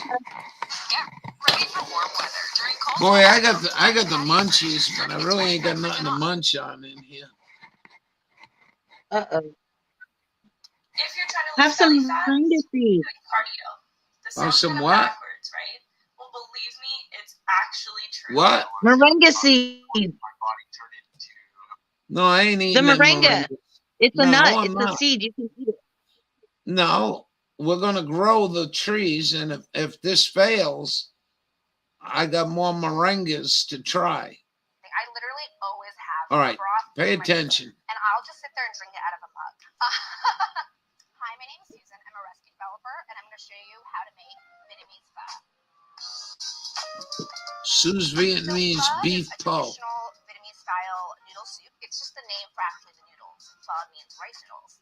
One of the most important aspects of the soup is the stock. To make a really good stock, you have to start with good bones. We're going to do something called blanching your bones. It helps to take out a lot of the impurities that you end up skimming later. My parents were both born in Vietnam, and I was born here in America. And when we came here, my dad was all about becoming Americans. But my mom would still cook us Vietnamese food because she felt it was important. Holy for us to cow. our culture. She would always make these big feasts that would revolve around something like a pho, just a big pot that goes up at the beginning of the day. Then we would have Really, you cousins grill over or her. neighbors. When my mother first took me to Vietnam and living in America, we always had pho at lunch for dinner. I remember Black waking up pepper, in the star morning to go to anise. breakfast, and They I was love that sitting star in Ho Chi Minh anise. City, nearly on the ground as like an 11-year-old child eating pho first thing in the morning. It's the hottest, most delicious thing I've ever eaten. And I remember we never knew the name of the person that made this bowl of pho. We literally just called her the old noodle lady. And my sister and I still talk about it like to this day. Like, do you remember those? Wow, onion peels and all. My parents had a store in downtown Seattle, and right next door to it, there was a What the place hell was called that? A Little Bit of Saigon. I was always super bored of my parents downtown Seattle, and right next 1 door to it, pound there of was a place brisket. called A Little Bit of Saigon. I was always super bored of my parents' store, so I would go This next door to chick the restaurant, talks and too I became fast. friends Cover with with one of the water. servers, and she kind of let me make the dessert sometimes or make drinks and deliver them to tables. That was my playground. My mother ended up going back to Vietnam when I was in 3rd grade. So when I wanted to have Another bag of what? I'm trying to concentrate on this. I love making pho at home because I think that making soups of any kind, especially ones that are a little bit labor intensive, it's as good as you want to make it. I take all these extra steps to make sure at the end of 8 hours it's worth all that effort. I really love that I can have some for now and then I'll have some for later. I literally always have pho broth in my freezer. Fish sauce. When I moved from Seattle, which had a really large Vietnamese population, I go next door to a Little Bit of Saigon and have Well, the this best chick's bowl of giving pho me a ever. headache, When I man. came to New York, I'm not quite as prejudiced. large of a population as Slow it Vietnamese. I down, actually man. started Smoke a cooking more when I joint. moved to New York because I was like, if I want a good bowl of pho, I gotta cook it for myself. In the Vietnamese culture, we place a ton of importance on food and how it can bring people together. I remember being younger in Seattle thinking that I was a little weird because I went to a school and most of my friends had like peanut butter And then jelly he sandwiches. cooks And like the my meat. mom didn't know what peanut butter and jelly was, so she would just pack me a bun mi. And I thought it was like the most delicious thing ever. And my friends were like, what the heck is pate? And I'd be like, it's so good. Now, 2018, bun mis are sold on 250 every gram corner. tuna. It's really amazing to me how far What kind of Vietnamese have capsules? come, and I really love that it's getting a little bit more recognition. I'm It's trying to really cool to see trying to do other 2 things cultures at once come here. to appreciate it, and honestly makes it a little bit easier for me to find good food that reminds me of home. Food is memories, and it's important, and I can have a banh mi and a pho, and it brings me back to like eating pho and that stew in Ho Chi Minh City. No, she's not supposed to bite them off in Japan. That's insulting. You're supposed to suck them. Never had allergies, and it's typically would start in December. I don't know what you're talking about, girl.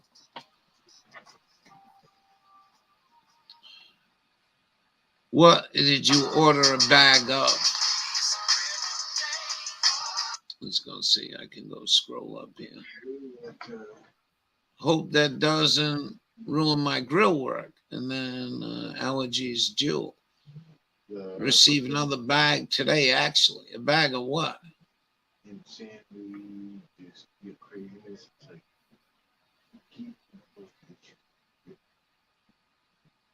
Well, I guess we'll wait a half an hour. Allergies have been nuts. It's called NAC, NAC. I don't know what it is, but it's called NAC. NAC? Yeah. Huh. NAC, which is acetylcysteine. Yeah, I'll never make it in doctor school, will I? Oh, me neither. Well, what do you guys figure? Local honey is good for allergies. Yeah, it is. Actually, can't you get the bee pollen locally? Yeah, but like we have a lot of, like my gas station close to me sells Terre Haute honey, which is like 40 miles away, and it's $15 for 2 pounds. It's super awesome, and it's really helps my ickiness from getting bad. What really sucks for me is I built a nice top bar beehive, and I've never been able to get bees come in there. You need to get make a bee feeder like I did. Yeah, well done. That was Jesus Christmas. I was so panicked. I was really so panicked for you.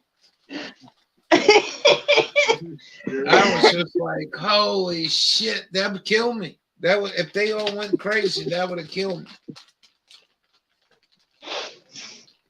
And the only time I got stung is when I was getting one out of the house and it got in my shirt. That's the only time I got stung. Well, I showed you the picture of what happens when I get stung. Yeah. I'm scared, I'm scared of them wasps. I thought they were bees. But now I know. Holy shit. That's all I can say. I didn't know to call you immediately. Get the hell out of there. Wow. And now I know that if I do that, to put the feeders farther away from the house. Yeah.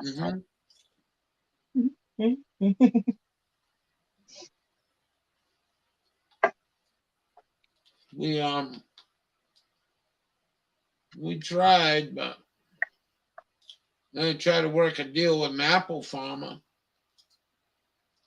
There you go. Yeah, he didn't want to hear it. You ain't from around here. He had hives, so he's going to have, he'll have, they push. I guess they push some of the older ones out of the hive. Yeah. So what if I come here and put my hive here? Oh, bees are very expensive. I said, what the fuck does that mean? How much money you want? Anyway. Yeah, bees are big business. It's like $200 for a pound of bees or something. Tractor Supply sells them. I saw them. It's insane. Not in stock, but you can order them. Do they have them at Tractor Supply? Not in store, but you can get them. No, but you can order them, huh? Yeah. We have chickens in our store, little baby chickens. Yeah, I've seen them. Those are so cute. Well, I mean, I told the guy, I says, well, I'll give you all the honey out of it to pay for it. No. What we should have done is went to the neighbor's house and say, hey, give you $20. Let me put my beehive here till the fall. But I don't have scouts. Like I learned a little bit. I don't have too many scouts I catch flying in my backyard. They come here to feed, though. Mm-hmm. They come here to feed on. Well, they really like the tobacco. They like the um, kale flowers, and they really like the spearmint out front.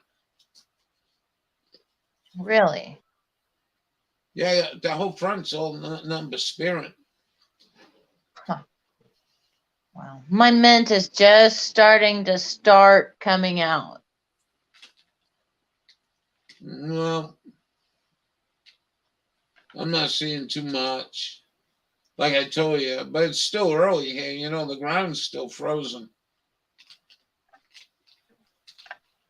That's insane. Yeah, ours is not. We have 70 degrees next week. So excited. You 70 Uh-huh. for the whole week? 4 days, I think. Wow. Yeah, I think it might warm up for me. But it still gets cold, and we'll still be getting frost and snow till like May. So you don't Yeah. plant until after Mother's Day here. Your tomatoes and things you don't plant till like end of May. Hmm. Dawn's asking, how's you quitting smoking? It's not very well. It's going great, but it's kind of not working.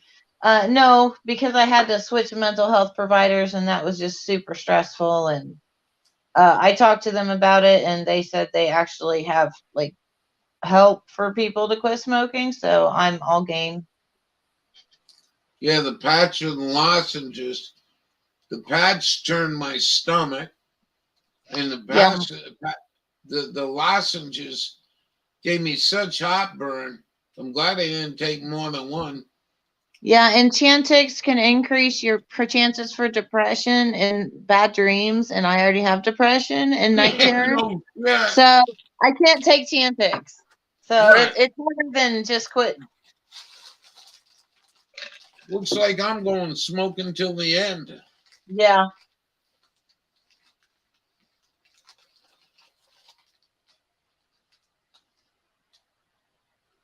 Awesome. Well, I'm gonna get off here. My phone's not taking my Yeah, charge anymore. I got to shut down. Thank you for coming in, and thank you for that whole deal, man. That's all your deal. Hey, no, I'm glad that he showed up, and he's a really nice guy, and just sucks he had to move to Michigan. It's an Yeah, abomination, ain't it? yeah, it's just nuts. I just don't have the luxury of my family and everything's here, and I just can't do that. Uh But huh. I'm glad we can. Yeah, Well, Chantix is great, but it does give you weird dreams, so that's why I will not. My doctor won't prescribe it to me because I'm already there. yeah. I mean, I have enough and I have trouble keeping wording off depression. Yeah, there's no way. I'm good. You know, and most of that's probably all got to do. Well, it might be due with not enough sunlight, not enough rest, um, uh, diet. You know, eating pasta for 4 days in a row.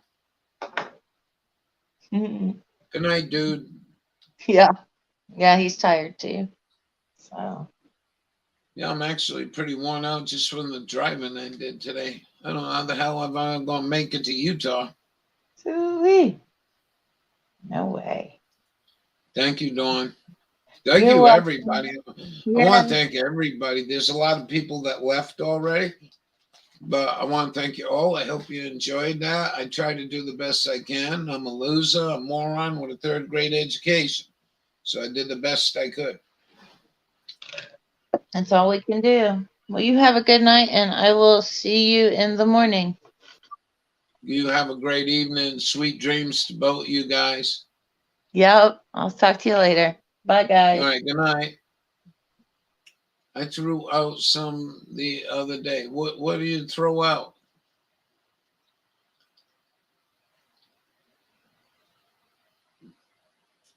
I don't know what you throwed out. Oh, Chanex, I think. Good night, everybody. Well, I'll leave it up if you want to go listen. Rewind it.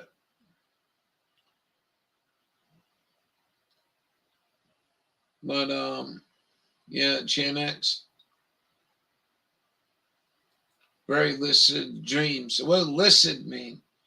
Does that mean I'm going to be waking up humping my pillow? Lucid. I think that means sexual. I don't know what it means because I only got a third grade education and they don't give us lucid till I get fourth grade. Yeah, it's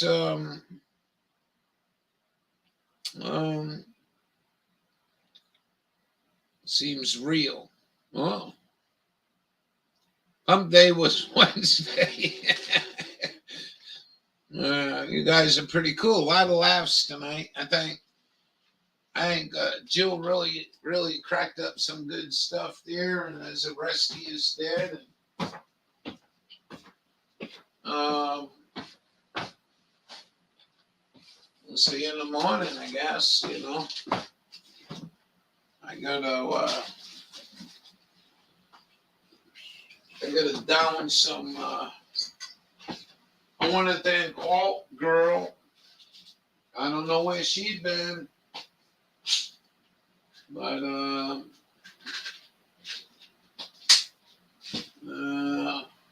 we gotta try to keep this hip going here. No, I don't think it's gonna be replaced. But we'll do that in a couple of years, maybe. I got a little bit of juice left. You gotta start taking tincture again, Dawn, if you're still up. You know, I'm all out of juice.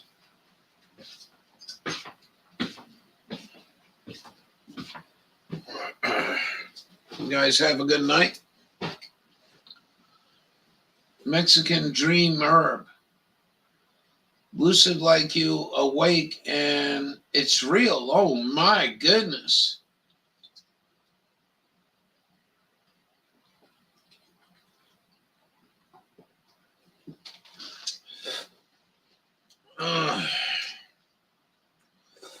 Wild dreams when I had YouTube video on the healing frequencies. 417 megahertz. Should be kilo, it should be hertz. Not megahertz.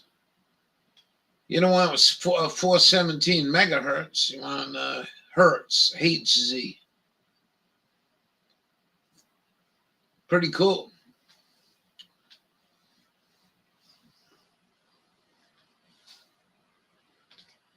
Yeah. Boy, I was saying you're going to irradiate the shit out of yourself at those frequencies. Never mind 5G. You finally am dreaming again. I don't dream. No. I had a dream once here about 7 years ago that I woke up and I had waterfront property and I was digging clams. Tony says has some frequency videos. You still watch Tony?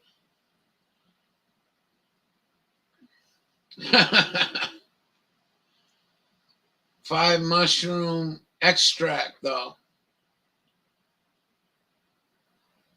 You get some mushroom extract. I wonder how you extract this stuff out of a mushroom.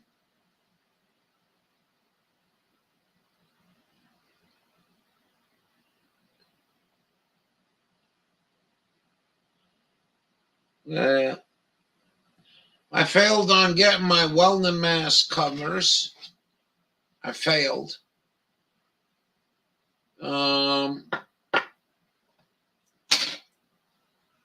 I have to order them online. That was a failure today, but it was a fun time. I had them guys laughing, and I like making people laugh, or just joyous people, I should say. I'm not walking around as a comic or a clown. Bought a ton of eggs tonight, Rabbi, and thought of you. Digital coupon at Kroger's, $1.47 for 18 eggs. I got 5 of them, 90 eggs. Time to make some. You know what them eggs are good for? Them eggs are good for pickled eggs. I don't care for them for cooking because they're too small, but they make a real good pickled egg. Please, if you want to check it out later. He's got one for the waxed. You hang out with Tony now. Wow, that's interesting.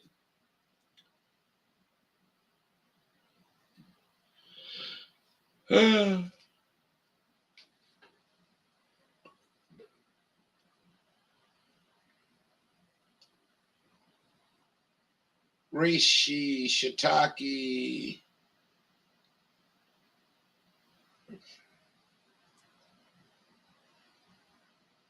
Oh, different Tony. I was like, whatever happened to him? Not that I want to find out.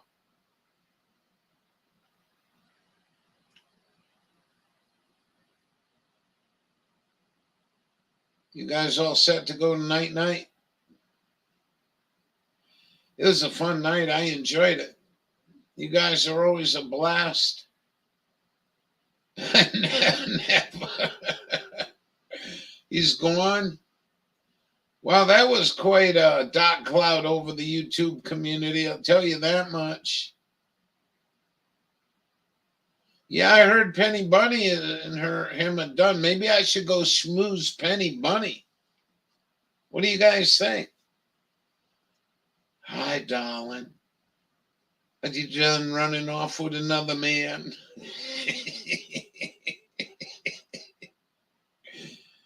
I don't hate the girl, and she shouldn't hate me. All I told her was get in a boat on a calm day and drive 15 miles from the dock, and you'll see that it knocks you.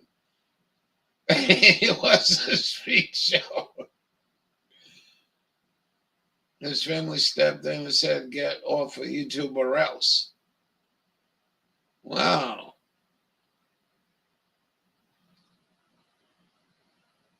Well,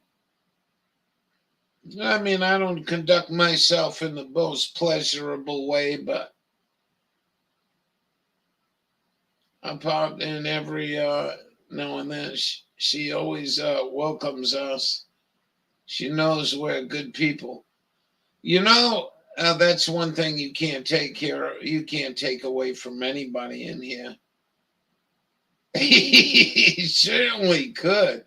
I mean, that had been the biggest shit stirrer I've ever seen on YouTube. I mean, I don't go too many places, but he was a big shit stirrer, huh? Just beware. He'll be nice to you one day. She thinks it's possible. Nothing he ever said was true because he's lying about her.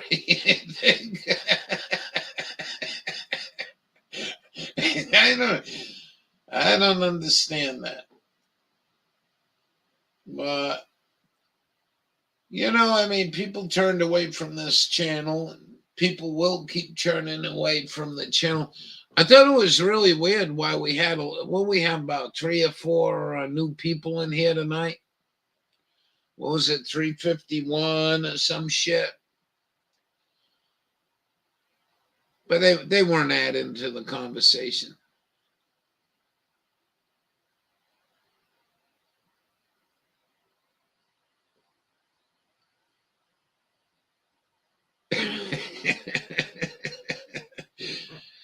Yeah, man. Oh, she was blaming me for everything there for a while. Holy crap, lady. I haven't been around and I ain't telling nobody about your shit anymore.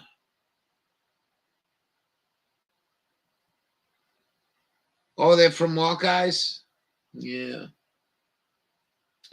I wish Hawkeye could get a better crowd, though. You know what I mean?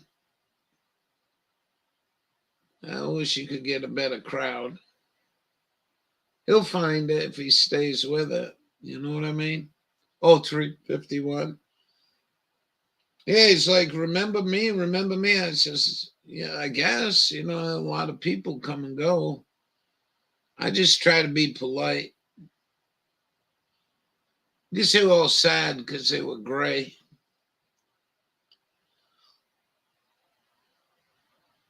Right now, we only keep one person in the gray. And that's only because when he gets drunk, he got brutal. Start F-bombing.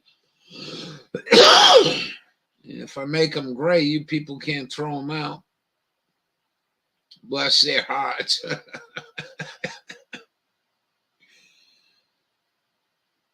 Yeah. I hope that kid don't die, JB. You don't sound like he was doing too good. But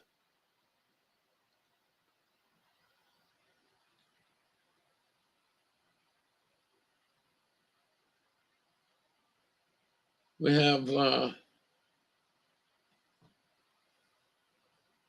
we may maybe look into other states, maybe Jewel.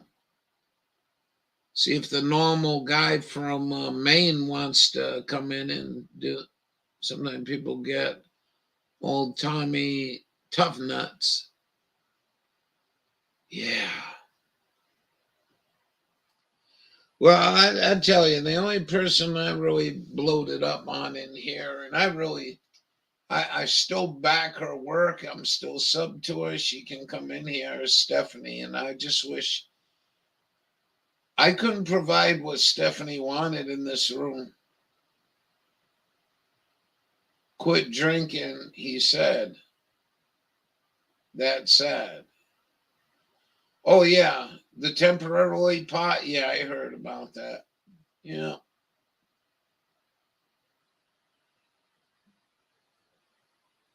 Tommy Tough Nuts.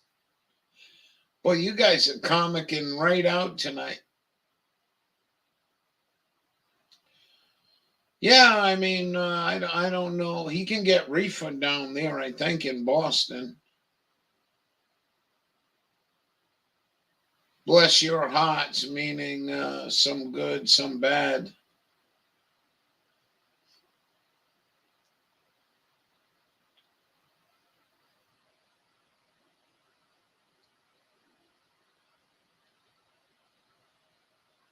What do you think of that, Jill? What do you think about finding? We'll do all the states. We'll do Dawn State. We'll find Norml and see if the guy wants to come on. That's something Jason should think about is doing StreamYard and bringing 6 other Norml presidents in at a chat session. I think that'd be really cool.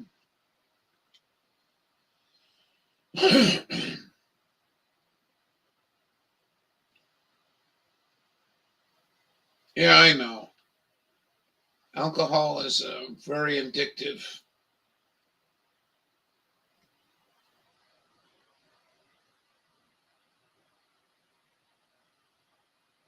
We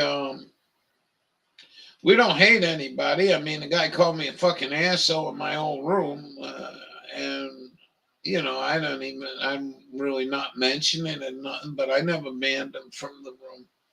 Stephanie and sister, different story. Get off the booze if they can, and save their lives from horrible shit down the line. Alcohol only want 2 things. Was for 6 feet under.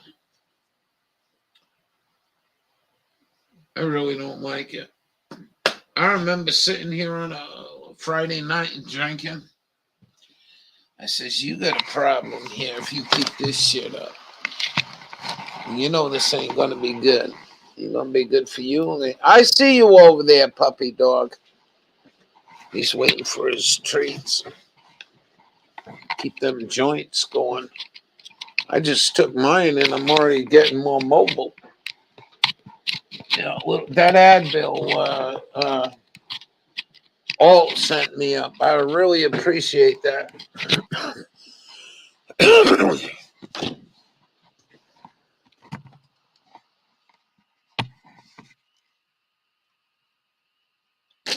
I think you can take a lot of that, but you can't take a lot of Tylenol. Nice looking young guy. Really do hope he fight it sooner than later, right?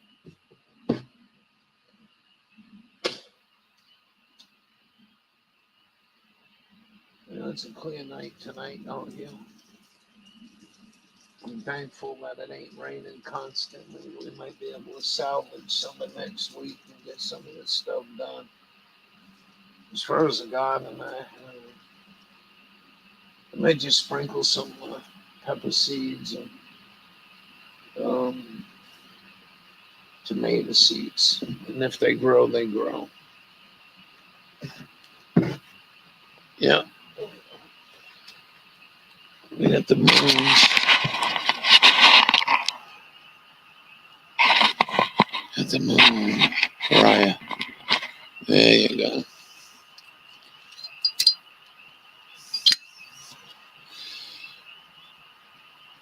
One year sober.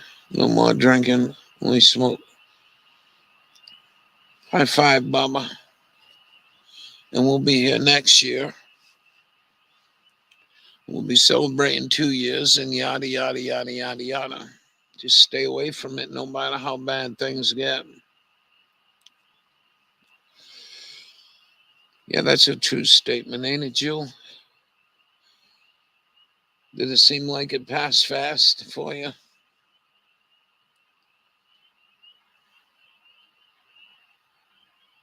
He said he has asparagus, I think. Ooh.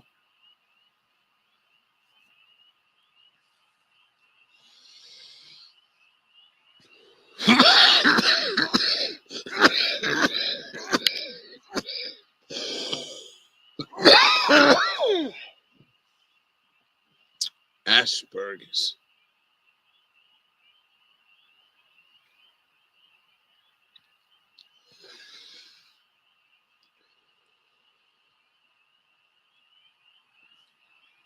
Credit cards back still.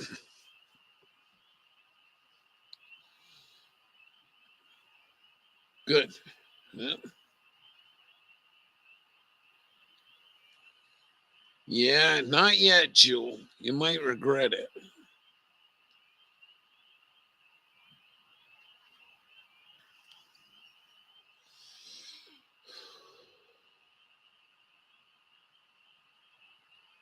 Yeah.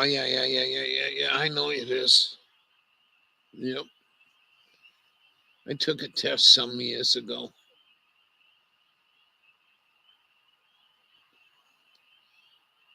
Happy life, Bubba.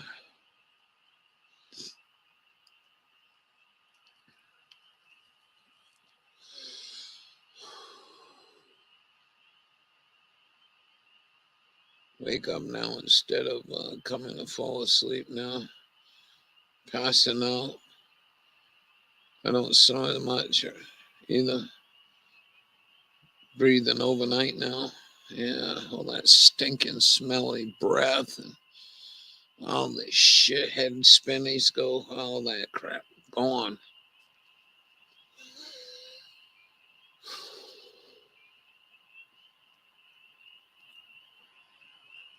Healthy ways.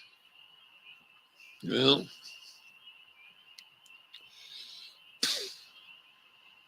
we've been in that alcohol rut before, and I just knew I couldn't get in it up here. Yeah, I hate the smell too. But I will cook with wine and beer. I do like cooking with beer.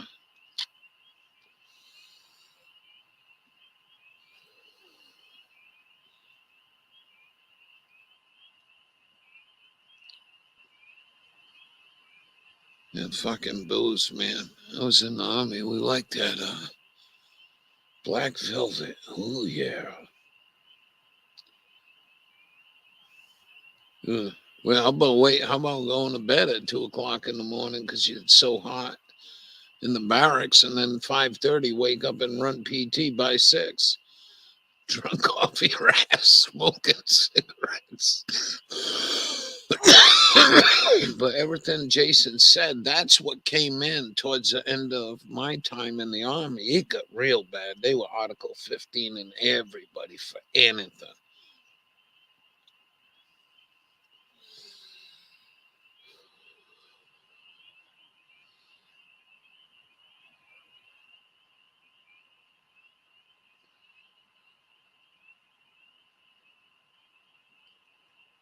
Really?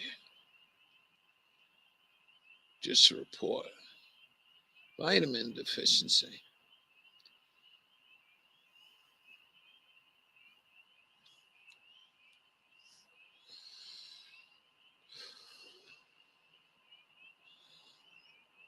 I looked it up once. The Department of Defense did a study in 1960s. The only cure for alcoholism was LSD. Believe it or not, you can go look for that.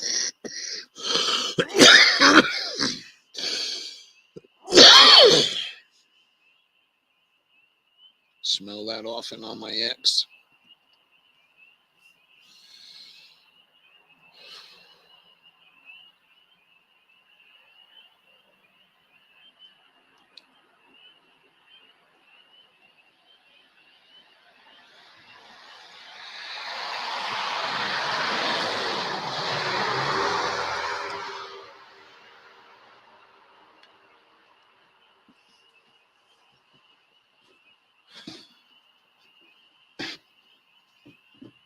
Well,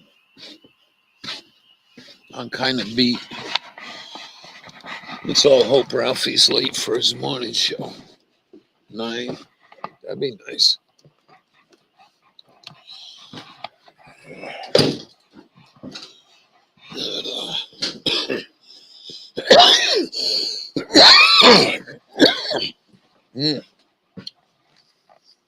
I should smoke and clear these lungs out before I go to bed, but we're not going tonight. Uh-oh, there goes my medical card. All right, guys, I'm going to go crash, I think. Or at least do some radio. Buddy's being patient over there. He's like, where's my treat? It's getting late, Papa. And Dawn, dearest Dawn, I'm still eating these gummies. I'm not eating more than one. I'm going to be addicted to these fucking things.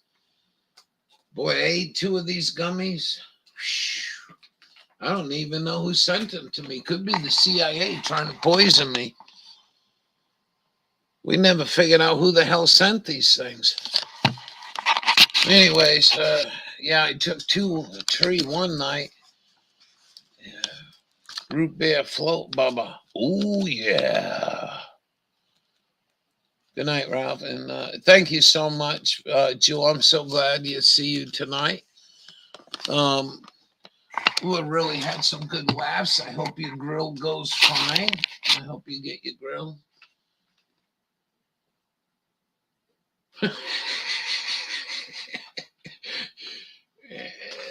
I don't like gummies. I'm just eating them up. I think I brushed today. Yeah, I brushed today. Usually what happens, though, on lonely nights is, and it don't have to be lonely night, but a lot of nights, I push myself to play the harmonica. One thing about the harmonica, man, you got to clean your teeth out well. These people breathing in masks have no idea what your body expels, man. Well, I clean my harmonica out, you see. Lebowski crystals in my new grip. I don't even know what the hell that is. You're going to be like one of these chicks with like stones in her grill. Didn't know about that there, so I think I was drinking too. Whew. Um, mm, no, it don't. Like diamonds. Come on. Next, we'll see you on Entertainment Tonight, for goodness sakes. Just being full. We'll see you on Entertainment Tonight. The bling bling.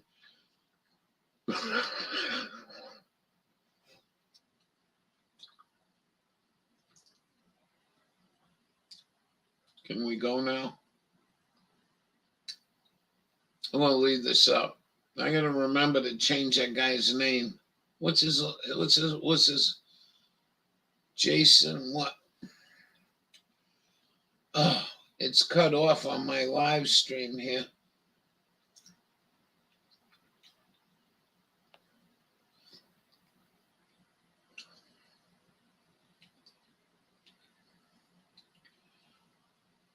But maybe a new tramp stamp or some ink. Oh, I'm not a fan of ink. Bowline, Swarovski teeth. I'm feeling fuck it all-ish. Fuck it all-ish. Fuck it all. Why are you seeing so fuck it all-ish?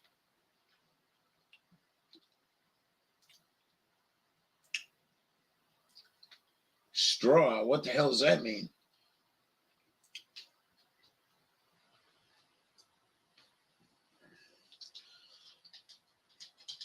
Kardashian did it. I know people would follow. What are you doing, you handsome mutt? Want to say goodnight to everybody? I gotta change his sheets. I don't get on my shit about changing his sheets. It's been a tough week. You big old handsome. Yeah. You saying hi to everyone? Fuck it allish. Are you the fuck it allish? You don't like the smell of them gummies. He was seeing me eat the gummies last night. He wanted to. He stuck his nose in there and ran. Good boy. He had a busy ride today. He was saying hi to everybody. They're doing good.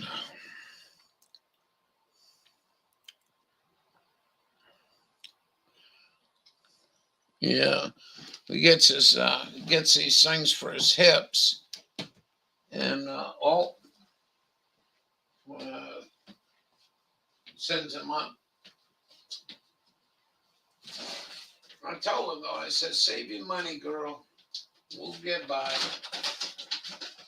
But I call these Soylent Green. These like Soylent Greens. And boy, I tell you what, between this and getting good treatment for his the Lyme, when the Lyme kicks in, he's been doing pretty good. I hope one day I can hang on to him enough to get him out to his old home, bring him up to the mountain.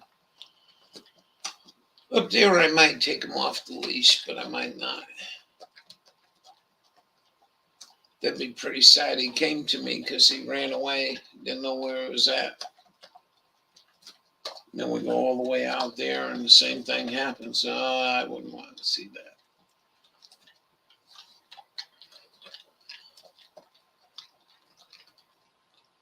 No.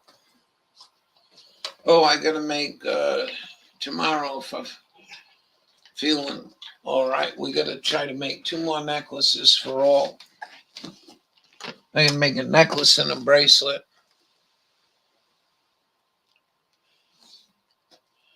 Yeah, we're going to bed or what? We didn't have no singing night. We did last night. Actually tore up Tangle Up in Blue pretty good by Bob Dylan. Oh, yeah. Ow. life is but a dream. And I tried to get him to, get him to drink water. Go drink your water. Go get your water. Not your snow. His snow's almost gone. He's got a little pile of snow out back. Northwest is going to get pounded, and the passes with up to 4 feet of snow expected 4 days. Hey, I heard Dorbich, the Dorbit, anymore. I got 2 more because I haven't shut down yet.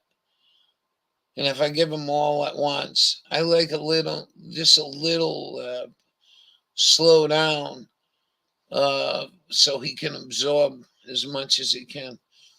But Gorbachev says there might be up to 2 feet of snow in Colorado and possibly in the lake region of Oroville Dam.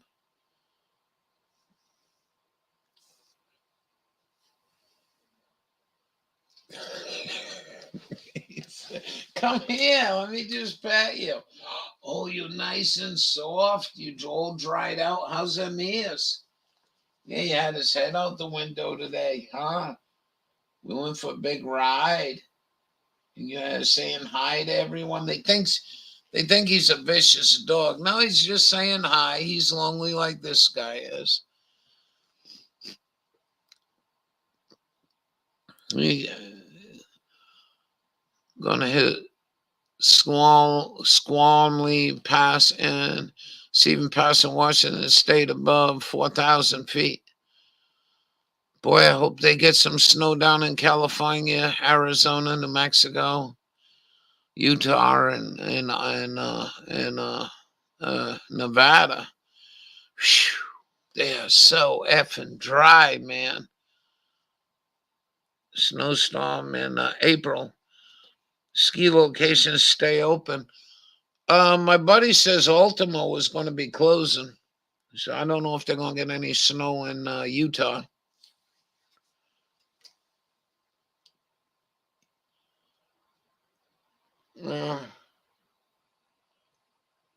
We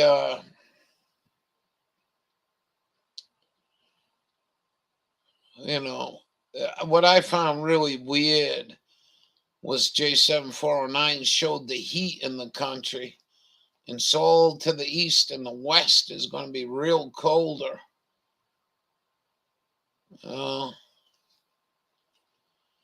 don't know, man. This weather modification's got to go. But yeah, you're right on that. Do you know that channel, Bubba? Dorba or something? He does all the lakes in the west.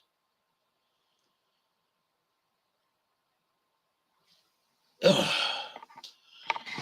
Boy, that Advil's kicking in. Yeah, abnormal weather. Well, one day I think I will find my utopia out there. I got a good idea where I'd like to be, and the weather's so abnormal, raining too many nights. Well, it ain't raining here, and I'm very delighted. Maybe I can squeak by. I'm gonna get that ground. I put a tarp down so the ground wouldn't get wet, and go try to finish this up. I really, I sort of enjoy what I'm doing, working on them, and but boy, oh boy, I wish I had a place to do that. Then it ends before morning. Well, we're doing pretty good. I don't really have a mud pit. They said we were in, do you know we were in flood warning this morning up here, Jill? I had flood warning.